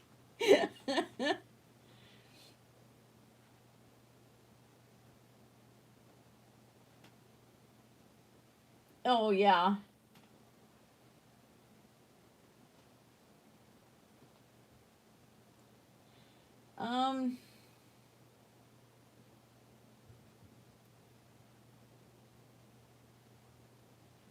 Yeah, they say to keep the brain active. Seems to help a lot with avoiding the dementia. But like even a fairly decent diet and stuff can end up on not always saving you from it. I'm like, what was that one country singer that died from Alzheimer's? Now I can't remember his name either. I'm getting Alzheimer's, I swear. Wrote lineman of the county. Oh, now I gotta look it up. I know him, but it's not on. Glenn Campbell. Thank you. Thank you. Thank you. Yeah, he ended up with Alzheimer's really, really bad. And towards the end, he got a little bit violent and stuff. But he'd get up on stage, and I had watched a whole documentary about his Alzheimer's progress and stuff. He'd get up on stage, and he'd forget the words to his own songs that he wrote and everything. But he didn't miss a lick on the guitar. And he would just be up there and just play and have a good time. And the fans didn't care that he couldn't remember the lyrics to the music he wrote anymore. They were just happy to have him there. And so the last thing to go on him was his memory for the physical memory. Whoa, stop. The physical memory for, oh geez, wow, am I shaking? For what he, you know, what he would do. The mechanical memory, there we go. So it was pretty incredible. But, you know, he had money and stuff, and he still couldn't stop the Alzheimer's, you know. And they don't know enough about it yet. Some of it is probably pollutants, dietary, a whole mix of things, you know.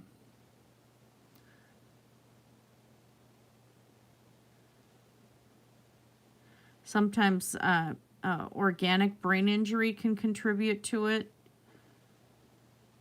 I swear sometimes my mother has memory issues, and Her brain injury was from a secondary disease that deer tick carries that almost killed her. And she was in ICU for several days and stuff, and spiked 104 fever and everything. So sometimes she has a little memory issues here and there, but it's not Alzheimer's. And she's 82, as far as we know. She might be older. Birth certificate is fake. So, yeah, there could be brain injury involved. There could be all sorts of things. And when you start getting people that show Alzheimer's at a later age, it's really hard to tell, you know.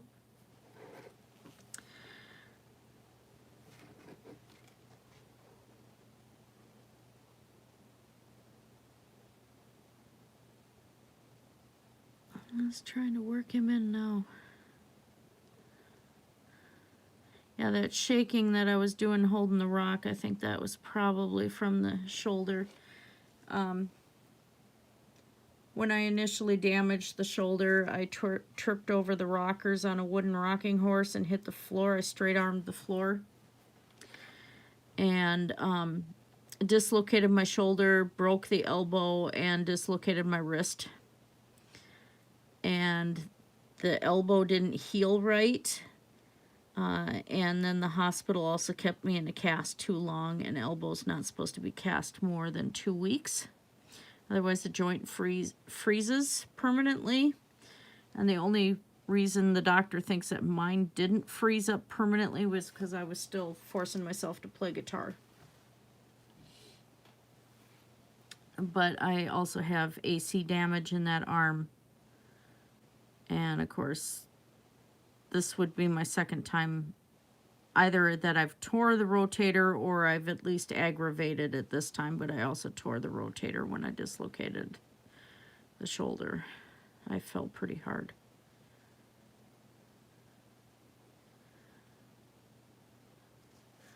All right, let's get...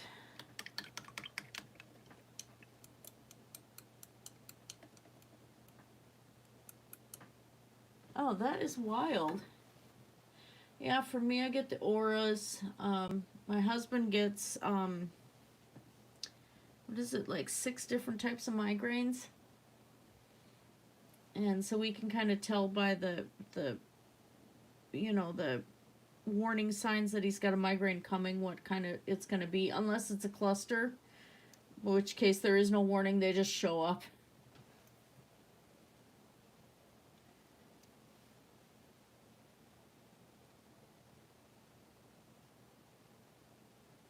Oh yeah, I imagine with Glenn Campbell. God, I can't play any of his music here. But let me look something up here.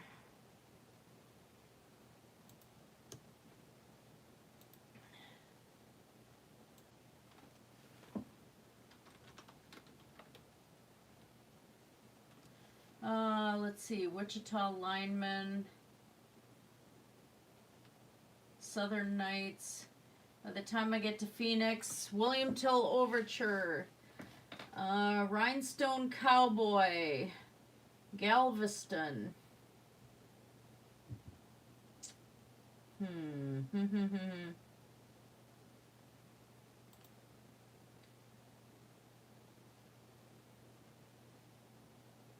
Let's see. If I can find one with just the lyrics, I can turn the sound down and sing it.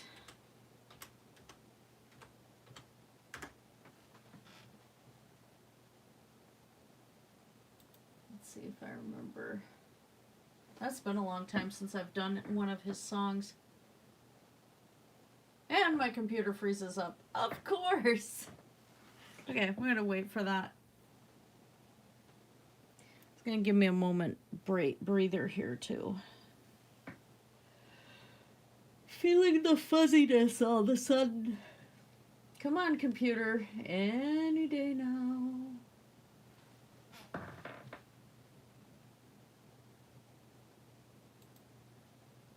Oh, that one was written by John Hartford. That one I don't remember the melody. Doggone it, that's going to be really hard. Nope, not that one. Let's try...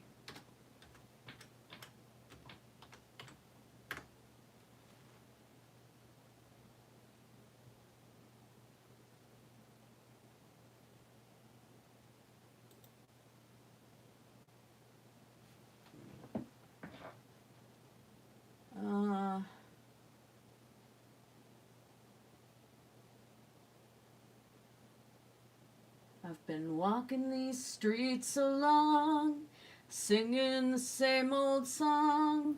I know every crack in these dirty sidewalks of Broadway. I'm going faster than the music does, but I don't have the music playing. When hustle's the name of the game, and nice guys get washed away like the snow and the rain.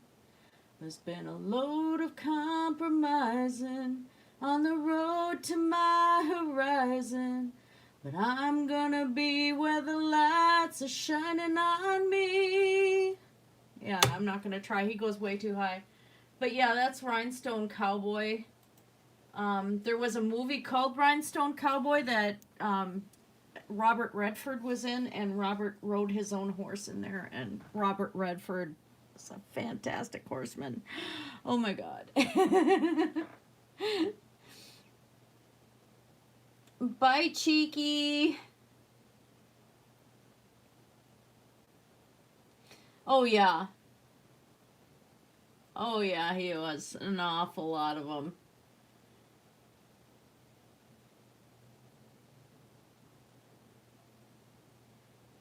Yeah, I just remember it mostly from Rhinestone Cowboy. I think partly because I was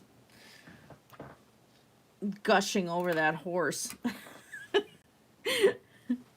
Most people would be like, oh my gosh, you know, is so-and-so so handsome, and so this, so that, and it's like, no, just show me the horse. The hilarious one was my parents, when we had Canterbury Downs open in Minnesota, we were selling horse feed. And we sold some feed to the racetrack itself. And so Conagra, because we were selling Fruin feeds, which was Conagra at the time, they paid for a booth and everything at Canterbury Downs. And so my parents would go to the booth, and my mom always had to go look at the horses first, because she would partly place bets on the conformation, and then my dad would go by the statistics, and between the two of them, they would win a lot of money. You know, it was something to do, kind of fun. So my mom would go, yeah, this one's going to be able to run, this one's a little bit lame, you know, that sort of thing.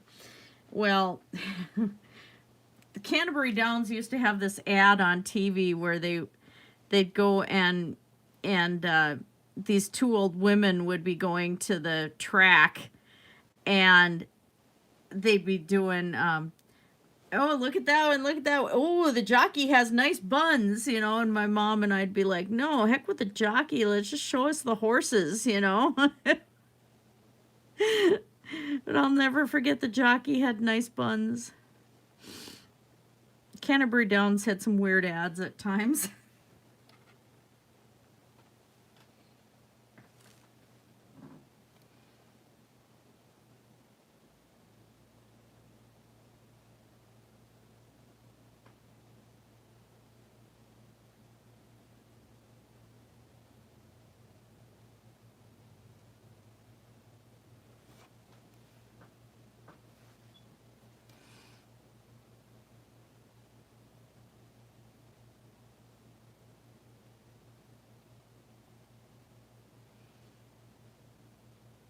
Oh yeah, some of the other ones I used to grow up singing would be Tanya Tucker, and she was about as girly country as I would get sometimes, although I liked some of Crystal Gale's stuff at the time. I really don't anymore. Linda Ronstadt was another one that I really liked. Still like her stuff. Pam Tillis. Because I did a lot of listening to Mel Tillis, you know, so.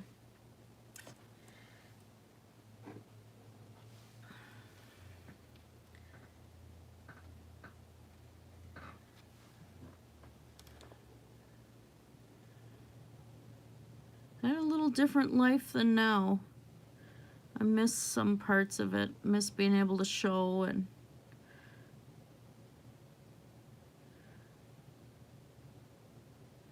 there we go. That's better. So a lot of times you see my dragons and stuff, they have little details that kind of look like horses at the time. Oh, yeah.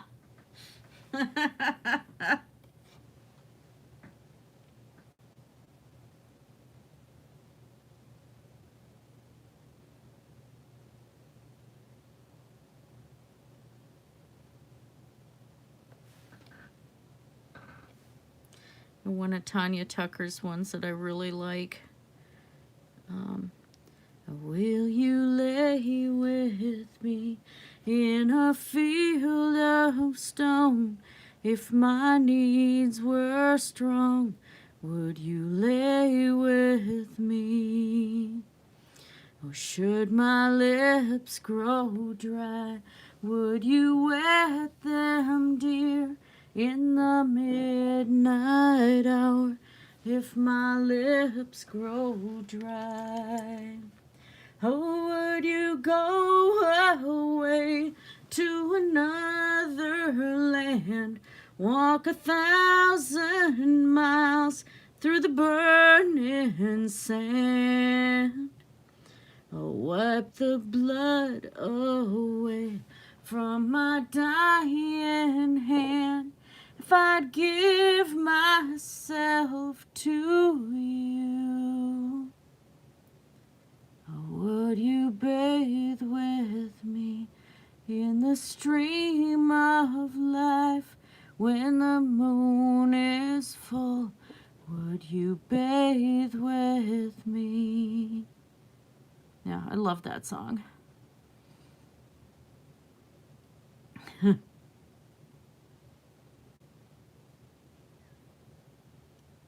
not quite sure where I'm going with his head here.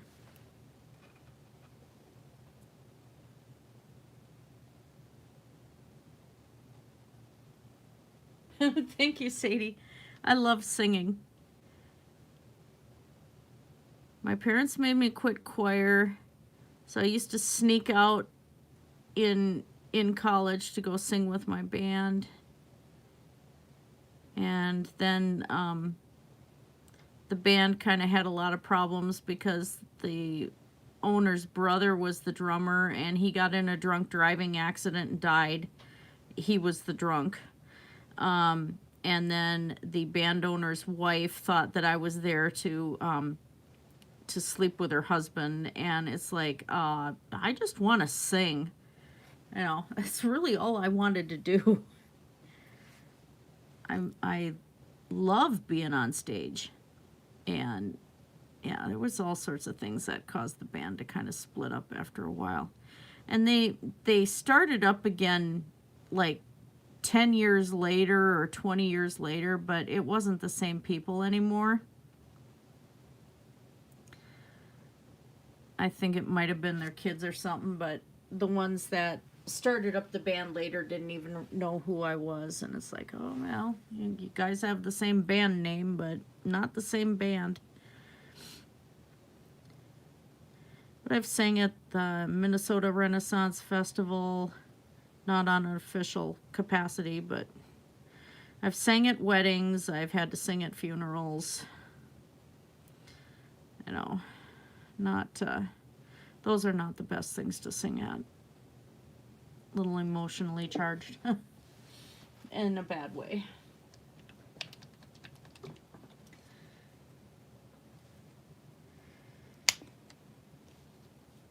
Let's see, a little bit of white. Let's get some white in his eye there. I wanted to have his eyes kind of stand out a little bit more.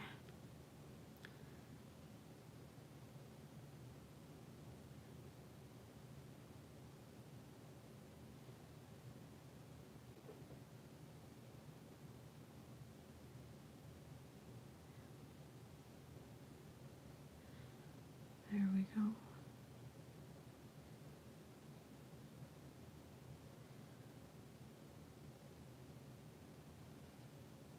But mostly I have more of a balladeers type voice. I don't just do country stuff. It's like I love doing more medieval, you know, Renaissance music. Where am I on the camera here? There we go. Oh yeah. And I've had to sing at a couple of friends' funerals, and those are really, really hard.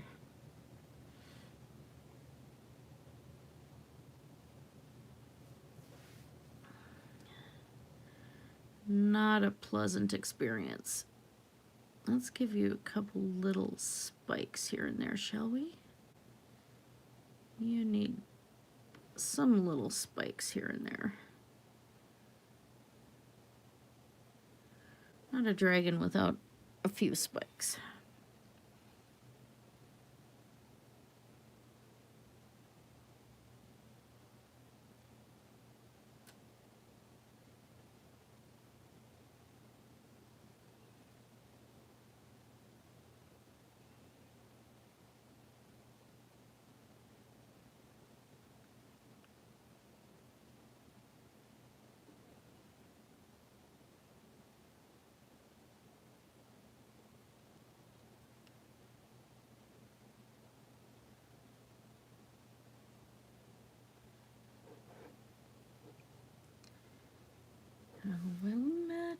Well met, my own true love. Well met, cried he. Oh, I've just returned from the salt, salt sea, all for the love of thee. Well, I could have married the king's daughter dear, she would have married me, but I am forsaken her crowns of gold, all for the love of thee. Well, if you could have married the king's daughter dear, I'm sure you are to blame, for I am married a house carpenter, and I find him a nice young man. But will you forsake your house carpenter and go along with me? I'll take you to where the grass grows green by the banks of the salt, salt sea. Yeah, that one is, I sang that one when I was 12. Well, the last one, trying to think, last one was a few years ago, but, let's see. El Shaddai, El Shaddai, El Elyon Adonai. Age to age, you're still the same, by the power of the name. El Shaddai, El Shaddai, El Kamkana Adonai. We will praise and lift you high, El Shaddai. So yeah, Amy Grant. A lot of more spiritual type stuff. I end up doing at funerals. Not my favorite genre of music, but there are a lot of Christian pieces that I do enjoy, and that happens to be one of them. But like, you know, Amazing Grace and some of the regular ones you hear about most of the time.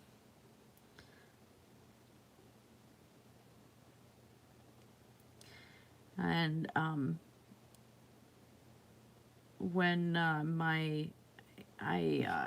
back in 91 was somebody I really was interested in, loved him a lot. My parents wouldn't let me date him or anything, and he was off in the military. And he came back from the Gulf War, and they had to do some more training in Minnesota, and he had an aneurysm rupture in his brain, and they were going across one of the rivers here on ropes in full gear. So he actually fell and died, and I had to sing at his funeral, and that one was really super hard.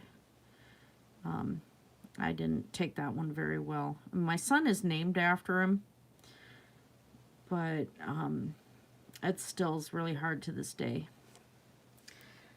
because I had to sing at his brother's wedding, but I had to sing at his funeral first, and it just was really rough. So that one I had actually done, the family wanted me to do Amazing Grace, and then they had me pick one because he and I were so close. And so I had done Neil Diamond's Songs of Life from the movie The Jazz Singer.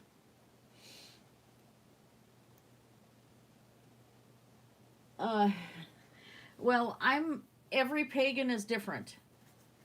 You're gonna find that out. Every single pagan is different. My beliefs are kind of, and some of this stems to when I grew, how I grew up. I had gone into Wicca, and so I do, follow some of the tenets of Wicca, but I am also what's considered a solitary because I haven't been in actual tradition or anything. Still a bit more of a fam trad because some of my beliefs as a pagan and as a witch came from old Germany and are actually passed down in my family, but also had a lot of exposure to German Catholicism and Native American practices, because we had a lot of Native Americans that would come out on the horse farm, and we had horse boarding, we had everything. So kind of a mixture there, and some of the stuff that my mother had taught me as well. And so I don't fit in the mold of somebody who's been in a actual witchcraft tradition. And I was going to go and train for Alexandrian Wicca, but real life is in the way. I just don't have time for that. I really don't. And it's not for lack of dedication, but, my husband's sick, and that's not going to go away, unfortunately, and I have 2 kids in college and stuff like that, so, it is what it is. But, I do believe, and other pagans and other Wiccans do believe on this, too, is we have, a lot of us have beliefs in multiple gods. I kind of like to joke that Christians only have one God. I have a lot of them. I have all of them. I believe in their existence and stuff like that, but I don't follow all of them. I only follow certain ones, and the Christian God is not it. Let's see. There's other pagans who go by druid practices. Druidic reconstruction. There's if you find a YouTuber named Ocean Keltoy, he, I believe, is practices Norse reconstructionism. There's some that do Viking reconstructionism, which is where they're trying to bring the Viking traditions and religious traditions back. There's others who are just general pagans and follow their own practices and their own beliefs about nature and the world around them. I'm a little unusual in the respect I've been finding out that there are a lot of pagans who do not believe in evolution, which I'm sorry, it's a fact, you know, whether you believe it or not, that's the way it is. I mean, there's just various things. There's a lot of them that are starting to really mix in the New Age practices and New Age beliefs in with their pagan practices, which a lot of the New Age stuff was really, really made up fairly recent. And so was Wicca, too, but... so, yeah, pagan is a blanket term. There is no real... singular way to define it and to say what paganism is.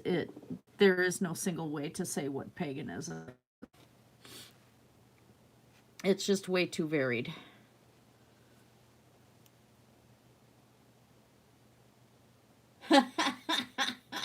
Hi, doorknob head. Pay for those guns.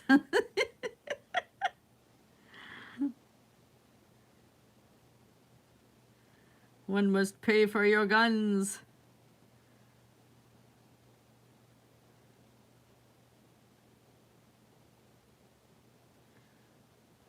So yeah, as far as my own pagan practices, it's even hard for me to define myself. That's why I don't do a lot of videos about it on my channel, because it's very hard for me to put into words my beliefs. It's just something I still haven't gotten around to doing, because I just can't really figure out how to put it into words.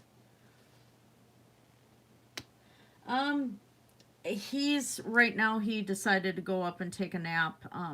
He's had kind of a higher pain day again today. But he wants to be able to go out and drive for Lyft tonight, so he's going to try to sleep some of it off so that he can drive. If he's on a really bad pain day, there is no driving, because there's barely any walking. But some days are better than others. Today is kind of in between. Yay, MS! You know, it sucks crap, because I have to sit there and watch him suffer, and there's nothing I can do about it. Which, from a nurse's perspective, that's really, really hard to do, is to sit there and watch somebody suffer, and I can't help. I can't fix it, and I want to fix it, you know. Let's give you a little bit of white down your horn here.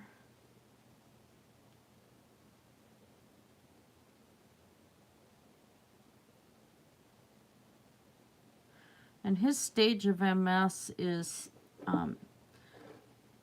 the nerves die, and because the lining is getting just chewed up. Each nerve has a lining called the myelin sheath, and with MS, that sheath just starts deteriorating, and it ends up with lesions, and his lesions are on the spine, and he's also got one on the cognitive center of his brain. And Digital Hammurabi, Josh Bowman has got MS as well, and it's causing blindness and cognition issues. And my husband's going to be facing the same thing. And mobility, of course, is another one, because the lesions are also on the spine. There's people that have what's called relapsing remitting MS, and that one, the lesions will disappear and go into remission for a while, and then they'll come back. My husband has primary progressive, and that's the one where they're just there. There is no remission. It's just a slow deterioration. And then I don't remember... There's a third type of MS that's just really fast. And then there's Lou Gehrig's, which is another beast altogether. It gets hard on both of us. He drives for Lyft right now, and the reason why he's just doing that for a living is because if he has a bad day, he just doesn't clock in. He doesn't have to deal with a work schedule or anything like that. So Lyft actually is pretty convenient like that. But they're also, he has to go back to the doctor after the first of the year because of the insurance. He can't do any more doctor's appointments this year. While his MS doctor is through the one study that the University of Minnesota is doing, he has to go to his primary doctor, and they're going to set up to get him the handicap placard. And as soon as he's got that, it's going to be easier for him to get on disability, and then we don't have to worry as much at that point. So then he'll have some of his general medical care and stuff covered. But he's on the 20-year research study through the University of Minnesota, so he's going to have his treatments and his medications for MS will be covered for another 20 years. So we're happy for that. We don't have to pay for it. Oh, it is. I'm not going to show that one, Sadie, but yeah, it's, there's a lot of patients who end up with it that do just that will end themselves, and because they can't deal with it. It is one of the nastiest diseases out there, I think. Lou Gehrig's is worse because it hits hard and fast, and the pain level actually is probably worse than MS from the patients that I've taken care of over the years. So I'm just glad it wasn't Lou Gehrig's. I don't think I could have lost him that quick after we'd gotten married, you know.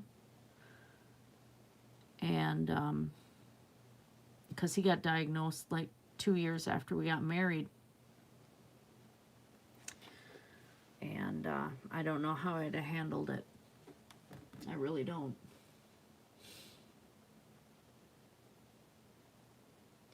Oh, geez.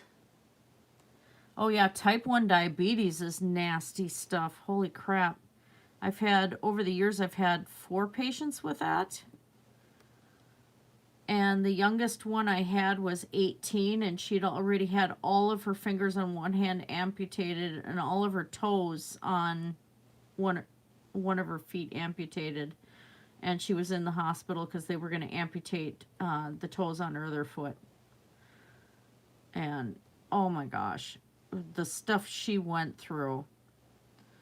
And after my shifts, I'd bring beads with, and her and I would sit there and just do beadwork together because it would, you know, kind of help keep her going mentally. And she was so thin.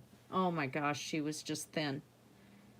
But it's like no matter what she ate, she was brittle diabetic, which means that the blood sugars are wildly out of control.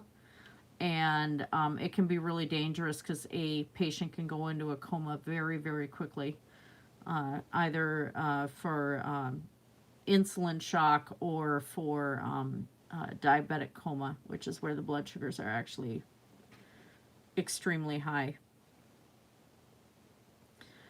So she was in a pretty dangerous situation. I don't know, you know, if she's still alive or anything anymore. It was a long time ago. And I won't forget her. She was really an interesting person, really cool person. And not much old, you know, not much younger than me at the time, too. That was the kind of the startling part.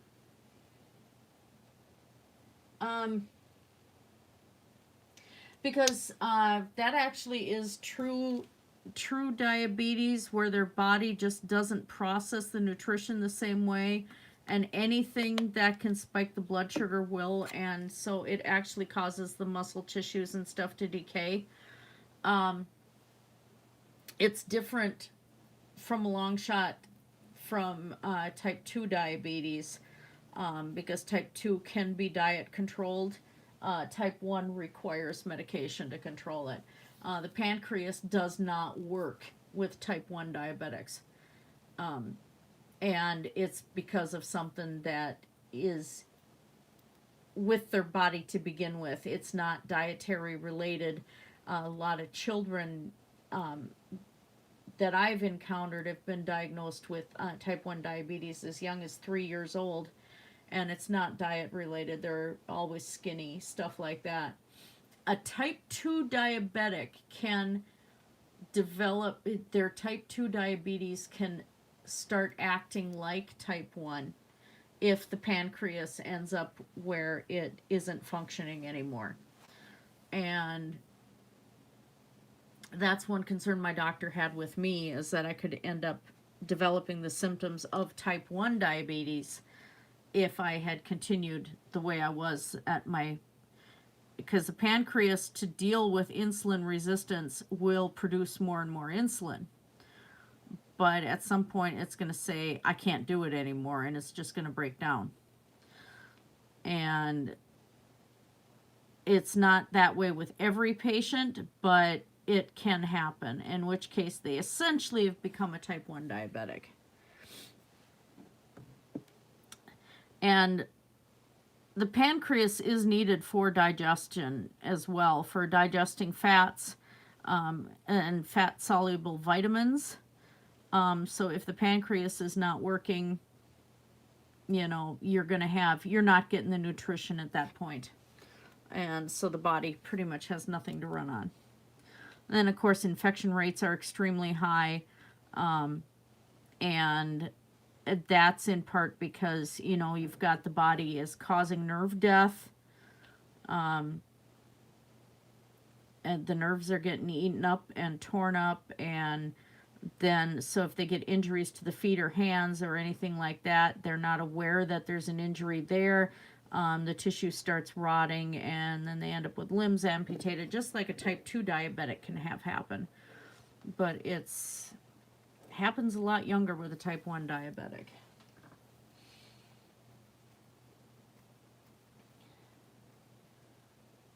Oh, yikes. Yeah, some of them do. Some will get, some do get heavier. I haven't personally run into anybody with type 1 that's been heavy. Wait, I take that back. I ran into one. And also the diabetes had killed her kidneys, so I was doing dialysis on her in the hospital.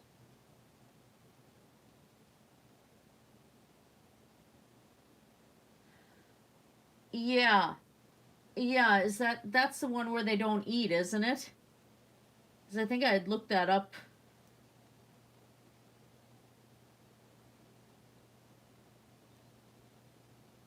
Yeah, I hate watching it when the wounds don't heal. That is just awful. I've seen some nasty cases of gangrene over the years. Well, good. I'm glad he's getting it dressed, because that's could save his life there. Yikes. Yeah, because insulin will act like a growth hormone. Oh, let's see.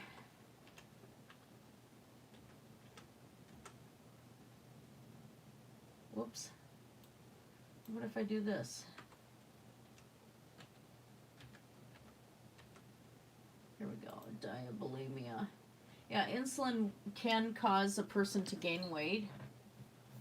And so, like, especially if a woman is pregnant and she's diabetic, the extra insulin, if she has to take any, will oftentimes make the baby be really big when they're born.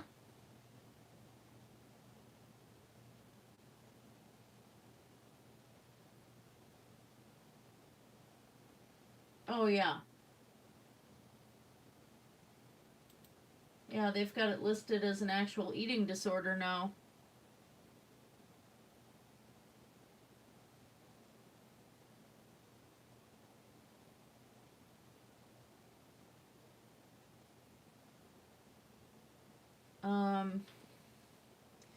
It's a diabulimia is a media coined term that refers to an eating disorder in a person with diabetes, typically type 1, wherein the person purposefully restricts insulin in order to lose weight.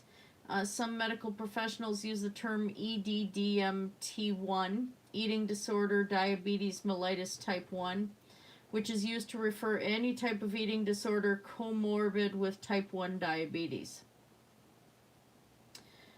And they find out with the type 2 diabetics that they will gain a lot of weight, which is counterintuitive because to get rid of type 2 diabetes, most of the time you want to lose weight. And, you know, and in my case too, I'm fighting with no thyroid and, well, I have a thyroid, but it's not working. And estrogen will help gain weight. So I have to be really careful that I don't end up where I need to have insulin because of my type 2 diabetes. And the more weight I lose, I'm going to be off of the oral diabetes medications when I get more weight off. Because my blood sugars are already really good. But anyway, sometimes the diabulimia begins with body image issues or a desire to lose weight, and sometimes it begins as a diabetes burnout. Regardless of how it begins, treatment can be challenging as the individual with type 1 diabetes tend to show higher dropout rates and poorer treatment outcomes than other patients. Treatment regimens must address both the diabetes and the eating disorder aspects of the disorder. And right now there isn't a separate diagnostic code. The diagnosis depends on their eating disorder behaviors. Insulin omission is classified by the DSM-5 as a purging behavior. Therefore, it may be coded as bulimia nervosa if the person is binging, then restricting insulin. It may be diagnosed as purging disorder if the person is eating normally and restricting insulin, or anorexia nervosa if the person is severely restricting both food and insulin, which is the part that I'd seen, where they'd gotten super skinny because they're withholding food and their insulin.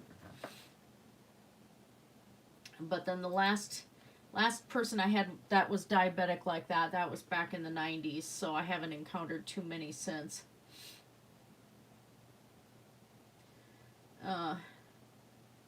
Oh yeah, with this job on his feet all the time, that's gonna for sure do it.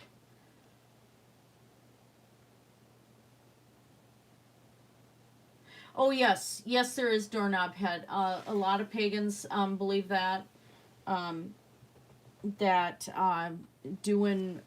When you're doing artwork, you're actually infusing power into that piece of art.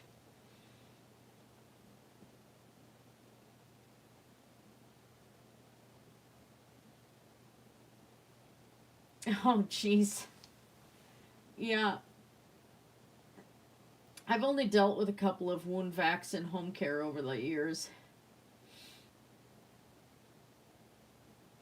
Yeah, but again, as I read, there's 3 different types of how they diagnose the diabulimia, and some do have an anorexic type.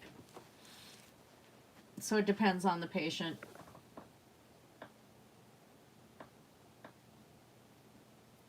I've learned to check my own do my own feet checks and stuff, because when I worked in the dialysis clinic, I had to do all the foot checks. I'll tell you, there are some nasty feet out there. Oh my God. I hate feet. I really, really hate feet. I've seen the grossest feet. I can't say that that I could ever have a foot fetish, because ew, just no. The only feet that are good are little baby feet. Baby feet are cute. Once they start walking, not so cute anymore. Oh, geez, doorknob head. I don't know about that. We'll see. I think this one might be getting the name from whoever gets this rock eventually. Oh.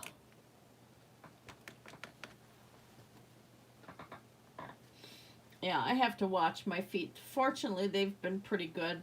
My only problem is my regular wound healing is not the best. And then, of course, I still have, and I've been diagnosed with some OCD and some self-harming behaviors. So, unfortunately, and I know better, but there's times that I'll be waking up and I've dug myself open without even realizing it. And now my hands are getting to be the worst part because the itching will wake me up, and I've dug my hands bloody because I've been scratching when I'm sleeping, and some of that is just trying to relieve it because the psoriasis is bad. But like some places on my arms and my stomach and stuff is just, it was initially a soothing behavior that I started when I was about 7 or 8. Been through a lot of abuse. And it took me a lot of years to come to terms with that, especially after I started working the dialectical behavior unit at the psych hospital and realized what was going on. And it's like, how is it the heck that I'm on the nurse's side of the window and not on the patient's side? And I think for a while that's why Shanny for Christ and I got along. Because I can see where she's coming from, and I do have pretty bad PTSD, and my daughter has it too, and so does my son actually, because of the stuff they went through with their father. But some of that stuff is inherited too, because I think it is anyway, because my daughter started cutting when she was 12, and I got her into therapy right away, but if I did that when I was growing up, I would end up getting punished, and that made it worse. So that also affects the wound healing type thing too. I keep my nails pretty short, in part for that, and in part, you know, I'm in washing my hands all day and everything, nail polish wouldn't stay on anyhow. But yeah, little truth about me there. Not the proudest thing, but it's reality, you know.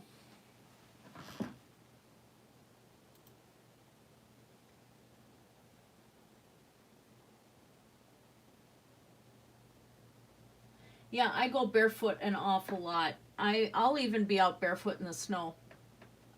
I have to be barefoot everywhere. And summer, I'll be, unless I'm working with sharp tools in my garden, I'm barefoot in my garden. It's just, I always have to be grounded.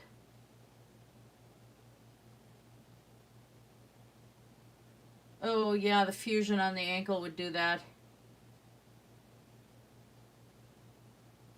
Yeah, I had to buy my own machine.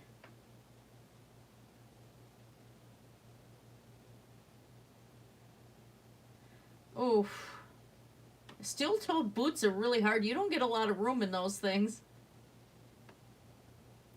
My toes aren't so bad. My fingernails are ugly. Oh, yikes. That sounds painful, Mudbrooker.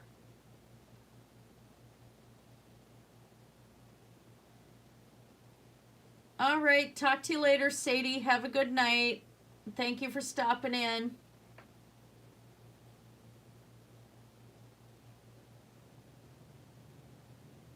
I still go outside. I practice belly dancing and I do yoga in the yard in the grass barefoot.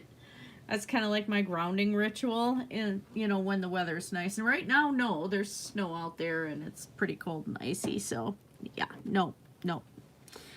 But I love being barefoot. If they ever tell me I can't be barefoot, I'm gonna have problems. And I'm lucky in home care because I can wear slipper socks, which is good because the one house is hardwood floors, and I have to kind of sneak around at night and make sure I don't wake everybody up. So they kind of help me slide around around the floor, which is kind of fun. But I wear those really super fuzzy socks, you know, and they just let me slide all over the place. But, yeah, I feel uncomfortable if I'm not barefoot, or if the other extreme is I swiped my daughter's military boots. So they're like super heavy, and I love walking in them.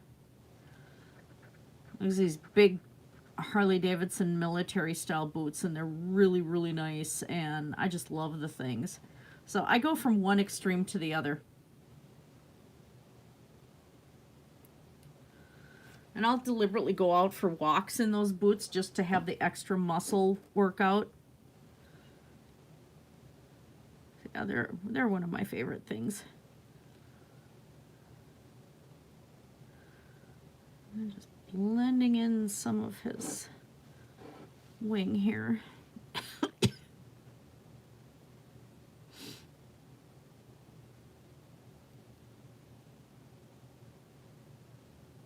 Oh, I like that.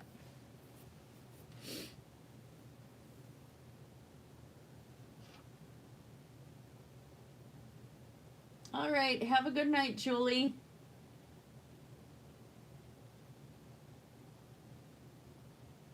Yeah, Harley does make some really nice stuff. I can't say I really confiscated my daughter's boots. She left them here when she moved out to go to college, and I wasn't going to let them go to waste. So they're my boots now. Laura, you can't have them back. Nya, nya, nya, nya, nya.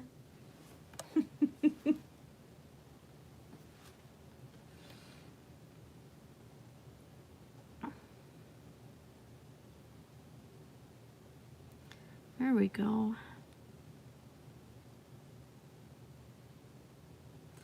I get some of the muscle work and some of the base painting done, and then I just go with the dots afterwards and kind of mimic scales. Oh, yeah. Oh, yeah. That makes you keep track of where your feet are real fast.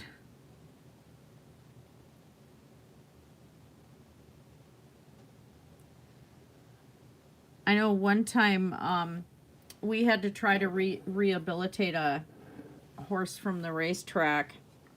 Didn't succeed at it. Had so many cowboys trying to buck him out and everything, and there was no fixing him. He was ruined. And my mom tried to tie stall train him so that he'd load easier in the trailer and stuff. And she had her cowboy boots on, and he still side stomped her ankle. And I still think he broke her ankle. He nailed her pretty hard. And she just, oh my gosh, she swelled up like a doggone balloon. It was just awful.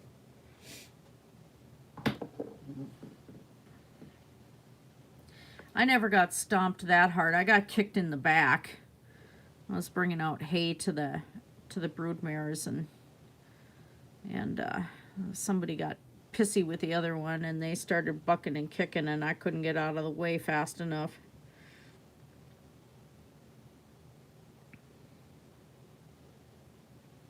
There we go. Let's put that line in there.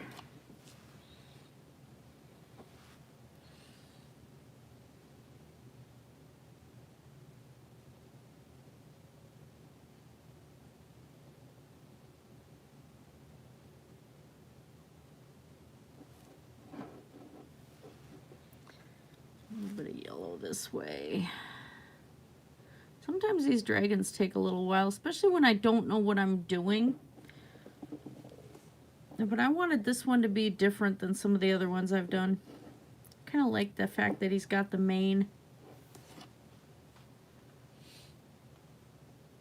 Oh, ew. Oh no, I can't handle squishy poo of any kind. Like, oh, yuck. Cow pastures. Ah. Although I have to admit, dog poo is the worst for me. Oh, no, no, no, no, no, no, no. And, you know, I'm okay with stepping in, like, clay and stuff like that, but I think it's just the knowledge of what it is. And I mean, really, you think about it, horse poop and cow poop are actually fairly clean. I mean, they're eating nothing but plant matter most of the time. Cows and horses and deer and stuff will actually eat baby birds to get the minerals and the calcium. Not a joke. Your horse, Bambi, might eat the baby birds, you know. It's like, ew, oh God. Things you don't want to tell your kids. But yeah, most of the time though, their manure is fairly clean. So I mean, really stepping in it isn't going to do anything. It's just the ick factor.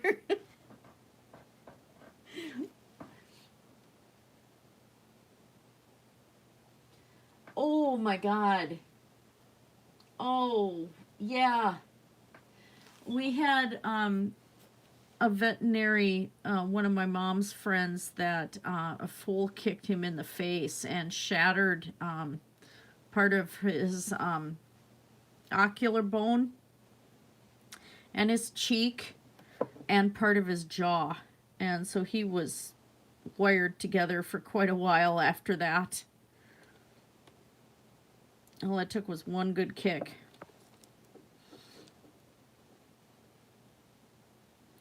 So my mom was always saying, you know, they're not pets. You don't treat them like pets. And she was actually mad when My Little Pony and stuff came out, because she felt that it was giving kids the wrong idea that, you know, this is something cutesy and things like that. And really, horses and animals like that are dangerous, you know, especially studs. Studs have a mind of their own, and they can get pretty darn dangerous. But that's okay. I like My Little Pony anyway.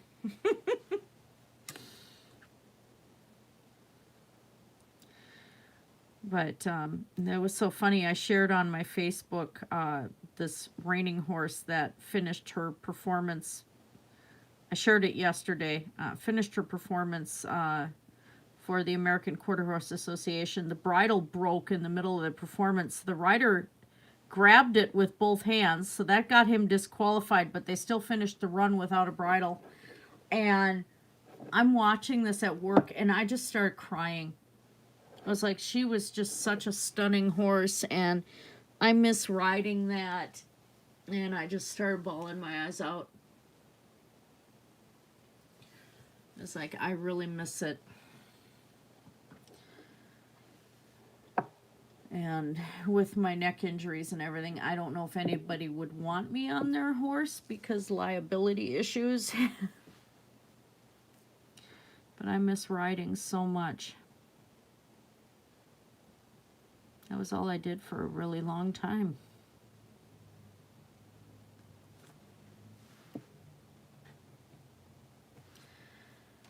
And I wasn't the best rider at it. I'm really, really short. So to get a saddle that fits me often won't fit the horse right, or I can't get in the saddle because the stirrups are up so high that I can't reach them. So it's like an equitation, you know, Western equitation. You'd have to dismount and then mount again and do it smooth. And there was no way I could, because I couldn't reach the stirrup. The judge would have to give me a buck up to get back in. You know, and I couldn't get my grip around the horse either because my legs were so short. You'd ride with the toes in and the heels down, and the moment I did that, my legs would splay out sideways. That, and I have a twist in the bone structure in my left leg, so I never could quite get around a horse properly. So riding was never the easiest thing for me to do.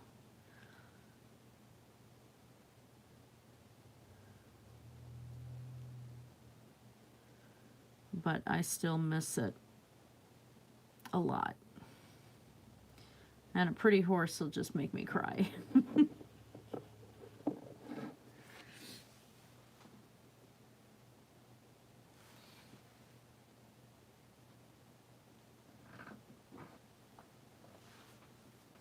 Oh, wow, 10 o'clock here already. Almost. 15 minutes.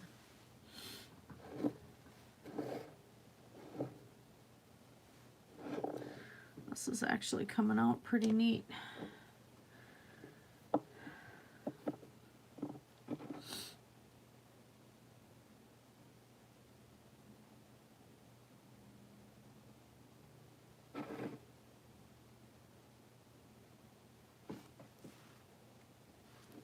Am I still on camera? Yeah.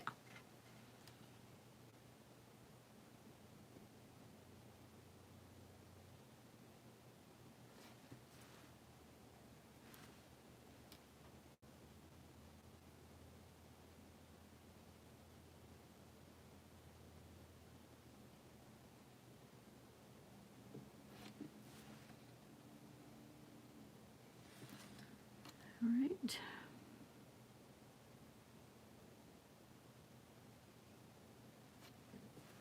For not having a clue where I was starting with this little guy, he's turning out.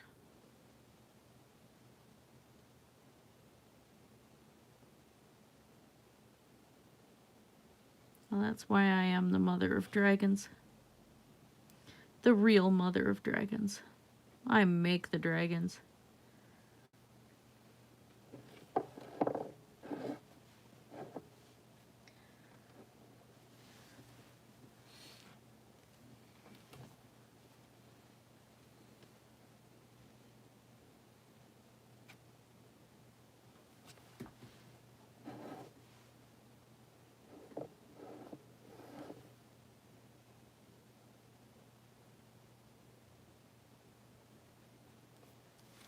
A little more yellow.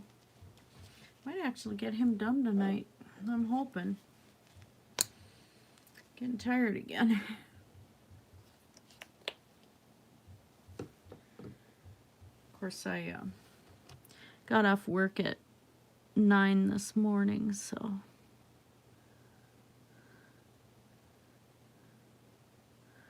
didn't get a lot of sleep.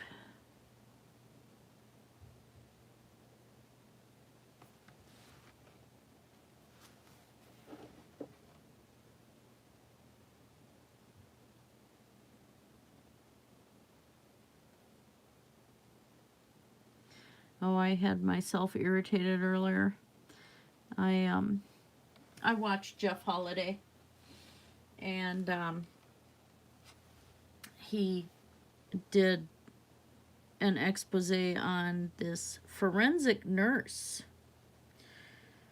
She started out in the military. She is an actual RN, and she's an anti-vaxxer, and she's becoming the new poster child for anti-vaxxers, and she's young, and she's cute, and she's a Bible-believing Christian, and vaccines are against the Bible, because the Bible speaks out against vaccines, and I'm like, where?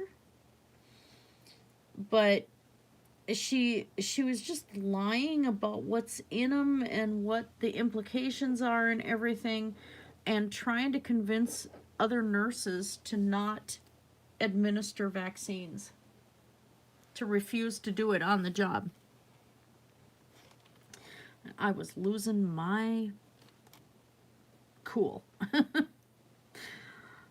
Not gonna swear on my own live stream. Gods of YouTube will be upset with me. But yeah, she set me off. I was so mad. I'm like, you have got to be kidding me. We have a responsibility to our patients not to encourage harmful behaviors or discourage, helpful behaviors.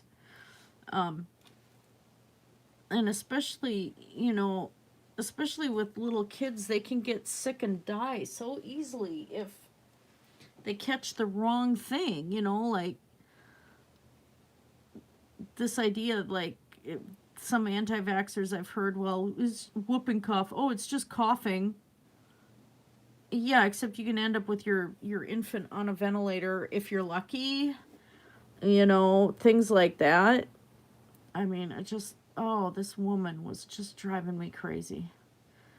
And then she was saying that it was the development of vaccines is witchcraft, because they're using tissue from the sample size, that is sample of fetal tissue that was taken in the 60s and the 50s.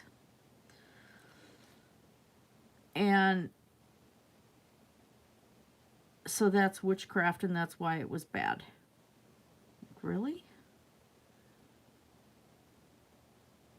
And her evidence was the Bible. Oh dear. Dear, dear, dear. And unfortunately, people are going to listen to her. It just set me off.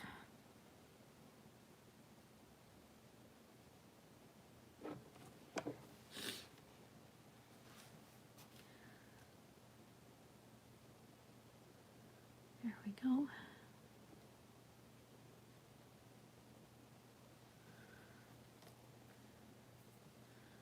All right, I'm thinking I might have to let some more of this dry if I don't find a spot to hold on to it pretty soon.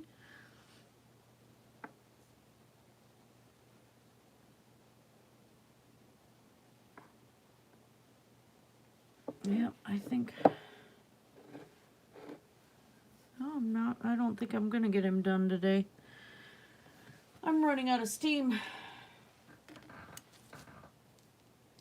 Yeah, Super Saiyan, baby.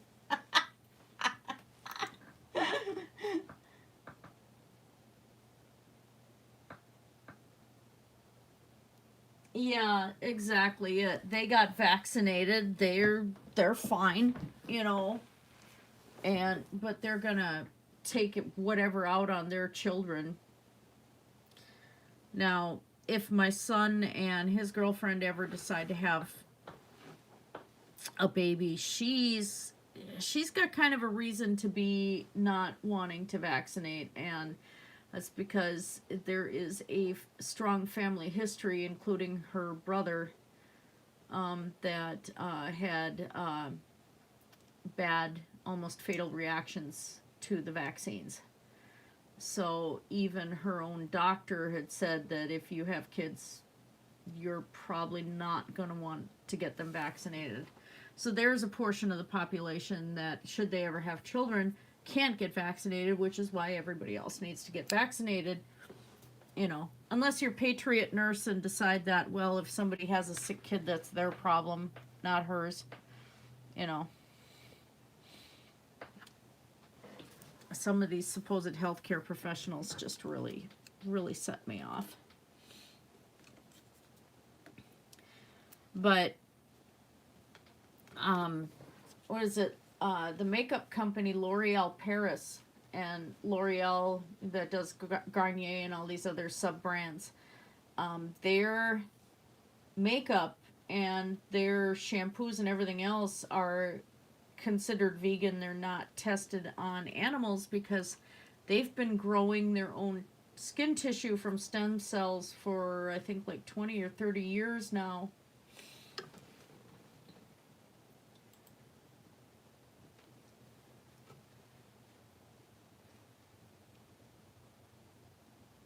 Oh yeah, they want everybody else to be miserable, I swear.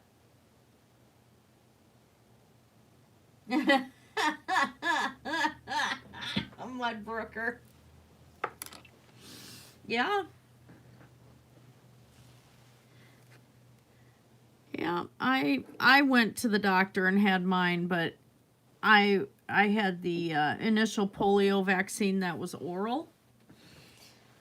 And they actually made it taste really good, and I remember the following year that I had to go in and get boosters and stuff, I asked if I was getting that one again because it tasted really good, and they're like, no, you're getting a shot.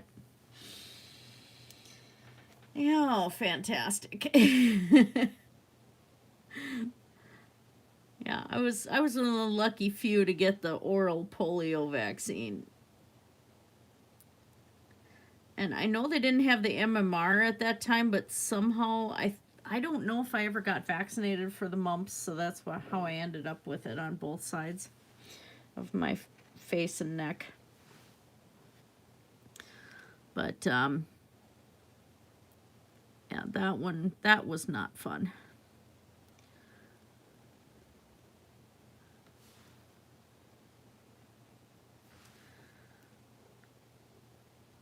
And sometimes I think I'm scared that I'm the one who started the whole thing where anti-vaxxers now refuse to vaccinate their dogs and whatever else, because I made the mistake of asking several anti-vaxxers if it came down to like rabies or something, would they vaccinate their dogs?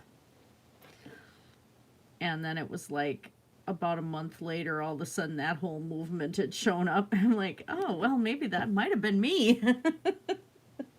Whoops.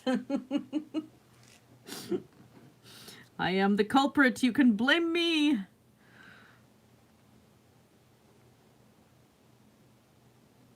Bad girl. So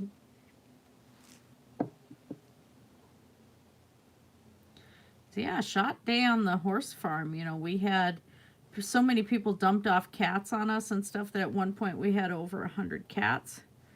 And so I learned to give lots of shots and immunize them all, and they all had names, got petted every day, got loved on. We'd try and adopt them out and stuff, you know, but we had no mice in the barn, for sure. And yeah, vaccine day was a big day, especially with the horses, especially when we had like 37 horses at one time. And have to do the yearly vaccinations for everybody. That was a big to-do. And of course the dogs, you know, every animal got it over the course of like 2 days. And it didn't matter how bad the weather was. It was like once we got the new batch of vaccines in, it was time.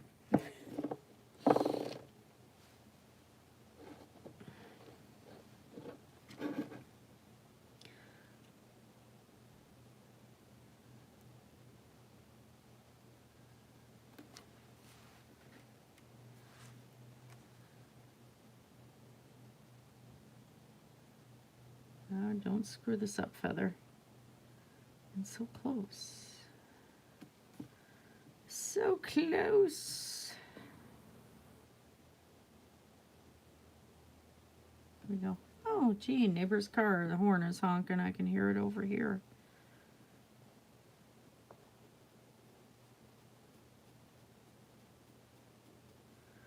There we go.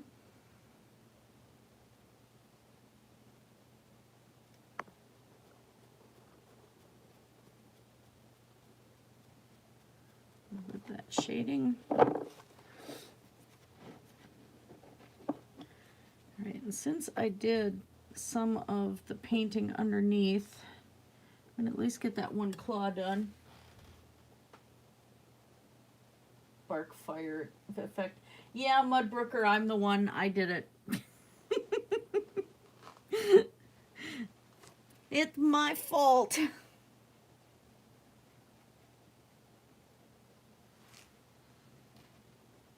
Well, I seriously wondered that. It's like, do you guys take the same stance with your animals? I mean, would you risk tetanus or anything else on your dog, or rabies, which there's no cure? I mean, even in Minneapolis recently, like I think yesterday, one kitten bit 3 people and the kitten was rabid. You know, so that kitten had to be put down. Why would they want it? So I seriously asked, what would you do if that was your pet? And all of a sudden, like I said, a month later, here's this whole big push not to vaccinate your dog and your cat. Because vaccines are bad. I'm like, oh my God, I'm so sorry, world. I'm sorry that I brought that out into the universe because somebody heard me and took it the wrong way.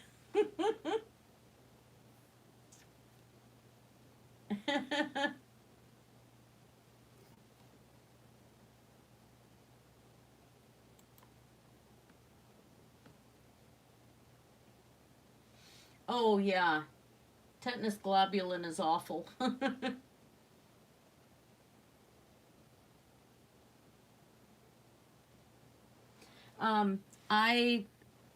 We had to stay at, when I was still married to my ex, we had to stay at my in-laws' second cabin that they had. And we had a bat loose in there. And of course, you know, I have 2 young kids at the time.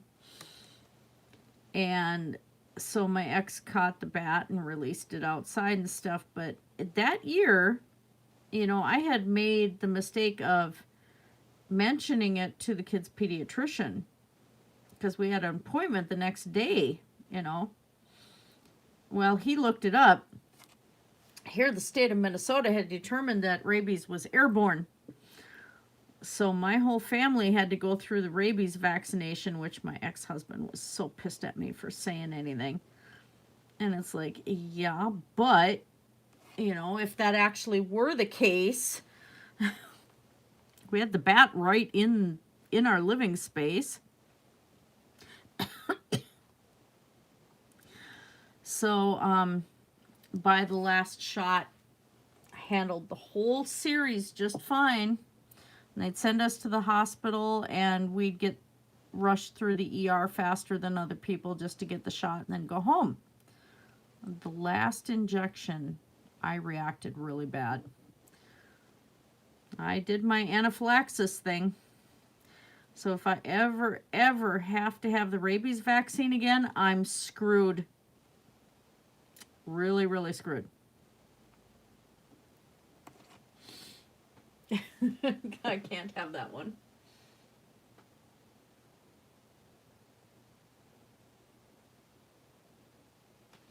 Oh yeah, but they like high places. I lived in one apartment, and with the 2 cats, and the bat had gotten in through the wall air conditioner. And so here I am sleeping, and I'm hearing crash, crash, crash. And all of a sudden, my little Bombay cat, Mina, comes rushing into the bedroom and jumps up on the bed and is meowing and meowing and meowing. And she wakes me up. So I go, and then she's trying to lead me to the bathroom. So she'd stop in the doorway and meow at me some more. And it's like, follow, follow. So I went and I follow her, and here, hiding behind the shampoo bottle that they dumped in the bathtub, was a bat. And the cats thought that flying mouse was the best thing ever. And so I carried it outside, and I had to bring it to the apartment management office first in my hands. I caught it with a bird net because I had finches. And I said, you guys really need to do something with my air conditioner. I said there was a problem with it. Well, now the bats are getting in. And so they fixed the air conditioner, but it was just, I took the bat out to the river nearby and let it go, you know. And he did just fine, didn't hurt him. But boy, those cats thought that was the best thing on planet Earth.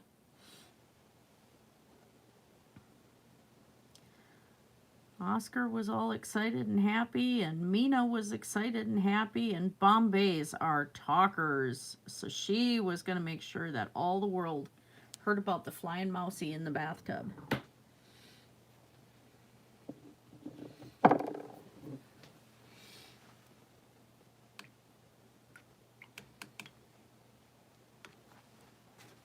And the apartment management was surprised that I went and caught the bat. I'm like, hey, it's no big deal.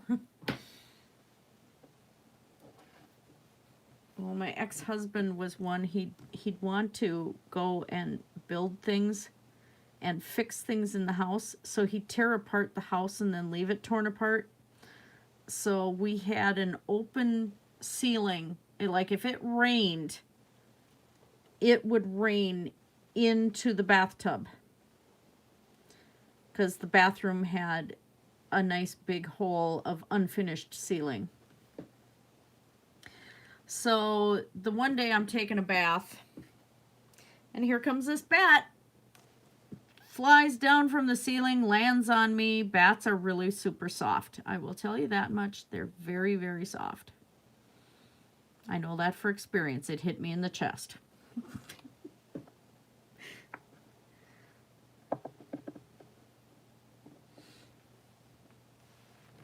I'm like, yeah, I never thought I was going to know that one.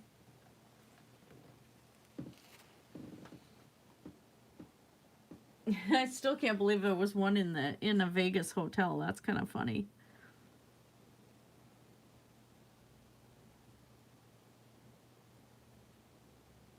No, I didn't think I was going to get him done. I am seriously running out of steam, but it's like I'm so close to getting him done so that I can glaze him tomorrow and get him up on Etsy, I think.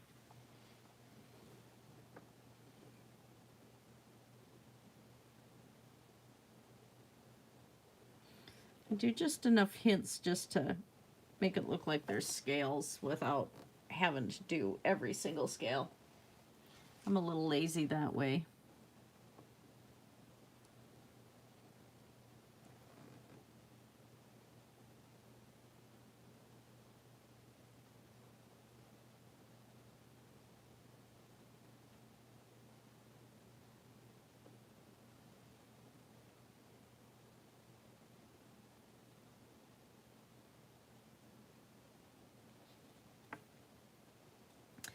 Come out better than I thought.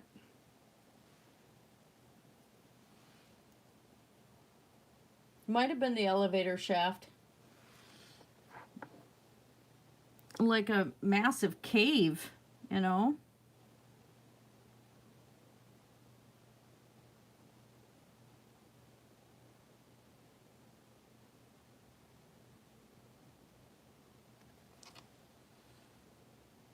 Okay.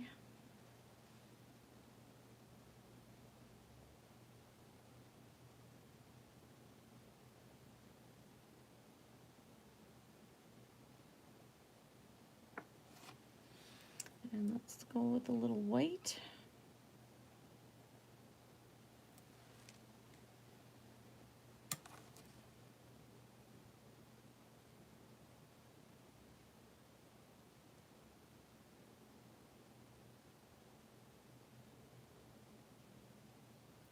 I usually sell these rocks for about $25 plus shipping on Etsy. It ends up being a little bit more work than I recalled. Look at some other rocks that other people paint, and it's like, why are they charging $40-50 for this rock? Well, I've done this for how many hours now? Might be why.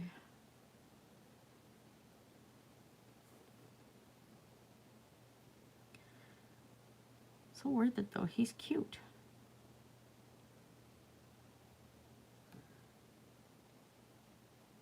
He, she. Don't know.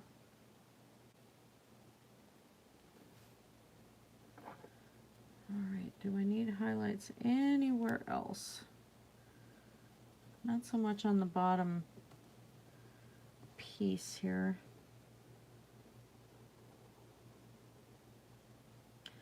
A little bit there. A little bit there. Okay. All right. That paint soaks up into this rock. So nice. Yeah, he's a little oddball dragon.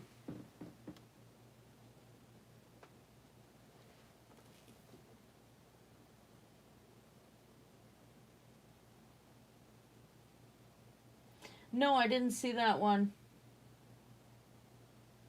No, I'm not going to, Doorknob Head.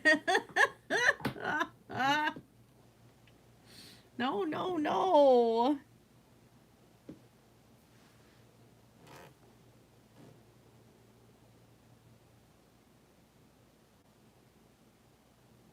Then I'd have to have it in the adult category on Etsy, and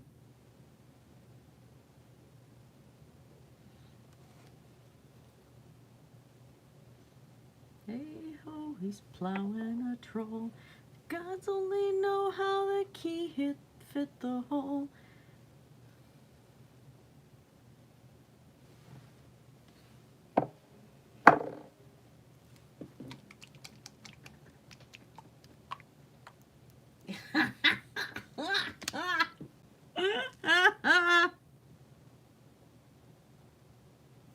The best one we had was it ended up having to call the city every time we were going to have horse breeding, and had to make sure that there wasn't going to be a funeral that day, because the cemetery is right next to my parents' horse place. And the reason why that happened is we didn't know there was going to be a funeral, and a couple of the mares were in heat. Well, the stallion, we'd have him on the lead rope and stuff, you know, so he wasn't going to get away unless he really decided to get loose, you know, because a human can only hold down so much of a, you know, half-ton animal. But the stallion come walking out on his hind legs and just roaring like a lion. That wouldn't be the only display of his excitement, you know. And here were all these people in black from this funeral standing at the edge of the fence watching in abject horror because this stud came just absolutely barreling out of the barn during their funeral. And it was like, oh my God, what do we do now? Because the mare's squealing at this point. It was like, oh, jeez. That was a funeral those people would never, ever forget, I'm sure.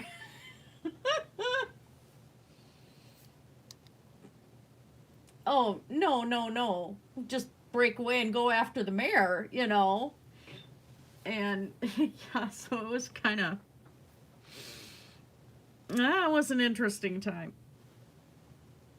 Of course, there was times, too, that it became known in high school what I did, because we were the only real fully operating horse farm in the town. And so when high schoolers saw the day that I was at the front of the mare trying to push her back a bit, and we had the stud was a little shorter, so we had her up against this hill and had him, you know, up higher so that he could actually reach her. And so I'd have to go and kind of push on her to push her backwards. And then, you know, my mom would be at his butt trying to push him forward. And here comes some of the kids from high school. It was embarrassing, to say the least. But by my senior year, nobody really cared anymore. But boy, oh my gosh, my second year of high school, I could have just died.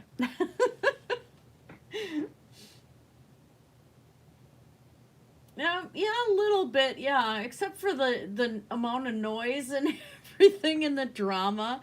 Because I swear that horse was so dramatic. He was just...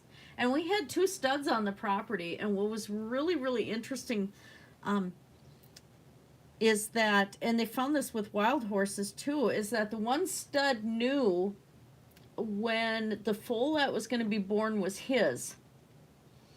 Because he would just get all excited. He'd want to seriously be there with the mare when she had the foal and everything. But if it was a mare that was bred to the other stud on the property, he didn't care. Like, yeah, whatever.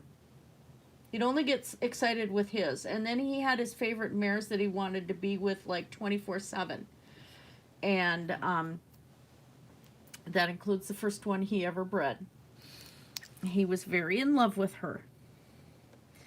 But if they were mares that we frequently bred to the other stallion, he, again, didn't care. Yeah, like, yeah, okay. That's nice. So horses are really interesting. There's a lot more depth to their social interactions than we really realize.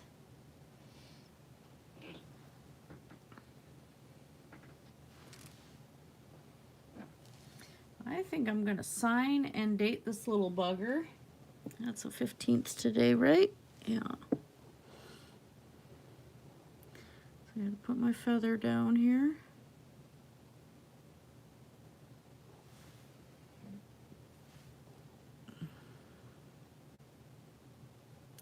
This is my split black eagle feather that I had the vision of, that had come out of the last painting I would ever do in my life.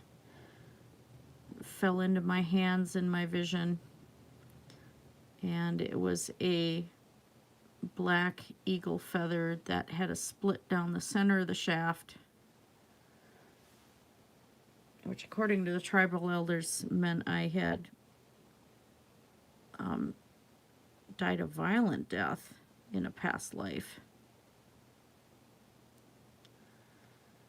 But I had also, initially it had a red dot too, which meant I had taken out some enemies. It changes a little varying on the tribe, but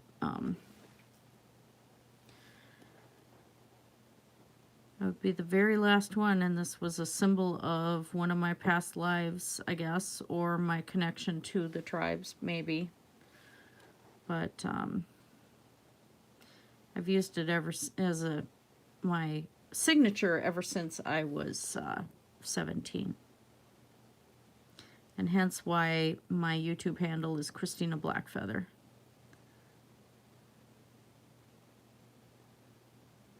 A lot of Wiccans will come up with their own names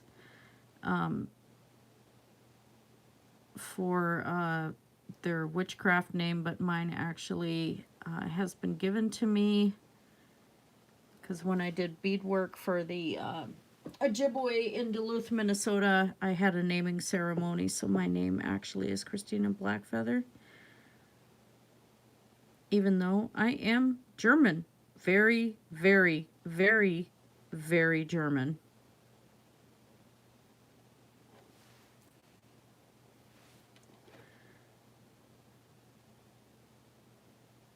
So, yep, there's my real name, christinerietsch. I doc drop myself every single time. 11:15.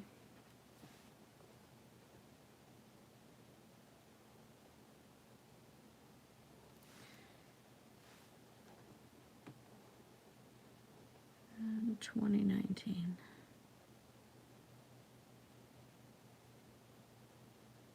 And then I'll put the glaze on this when the paint is nice and dry, and there we go. So here's this little guy.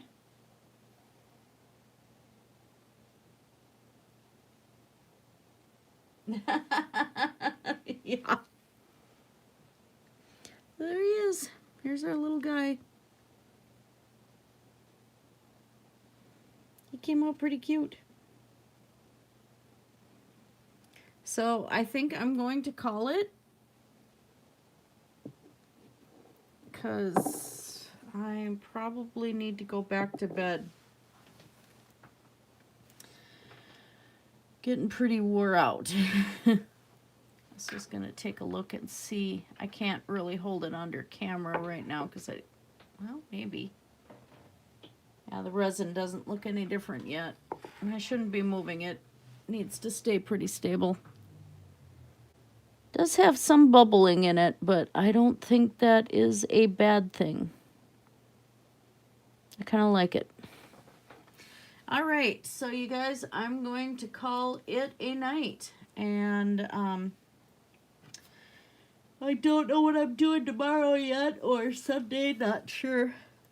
Hoping I can deliver a Eiffel Tower painting finally, but we'll see. So until I do my next stream, you guys have a fantastic night, and blessed be everyone.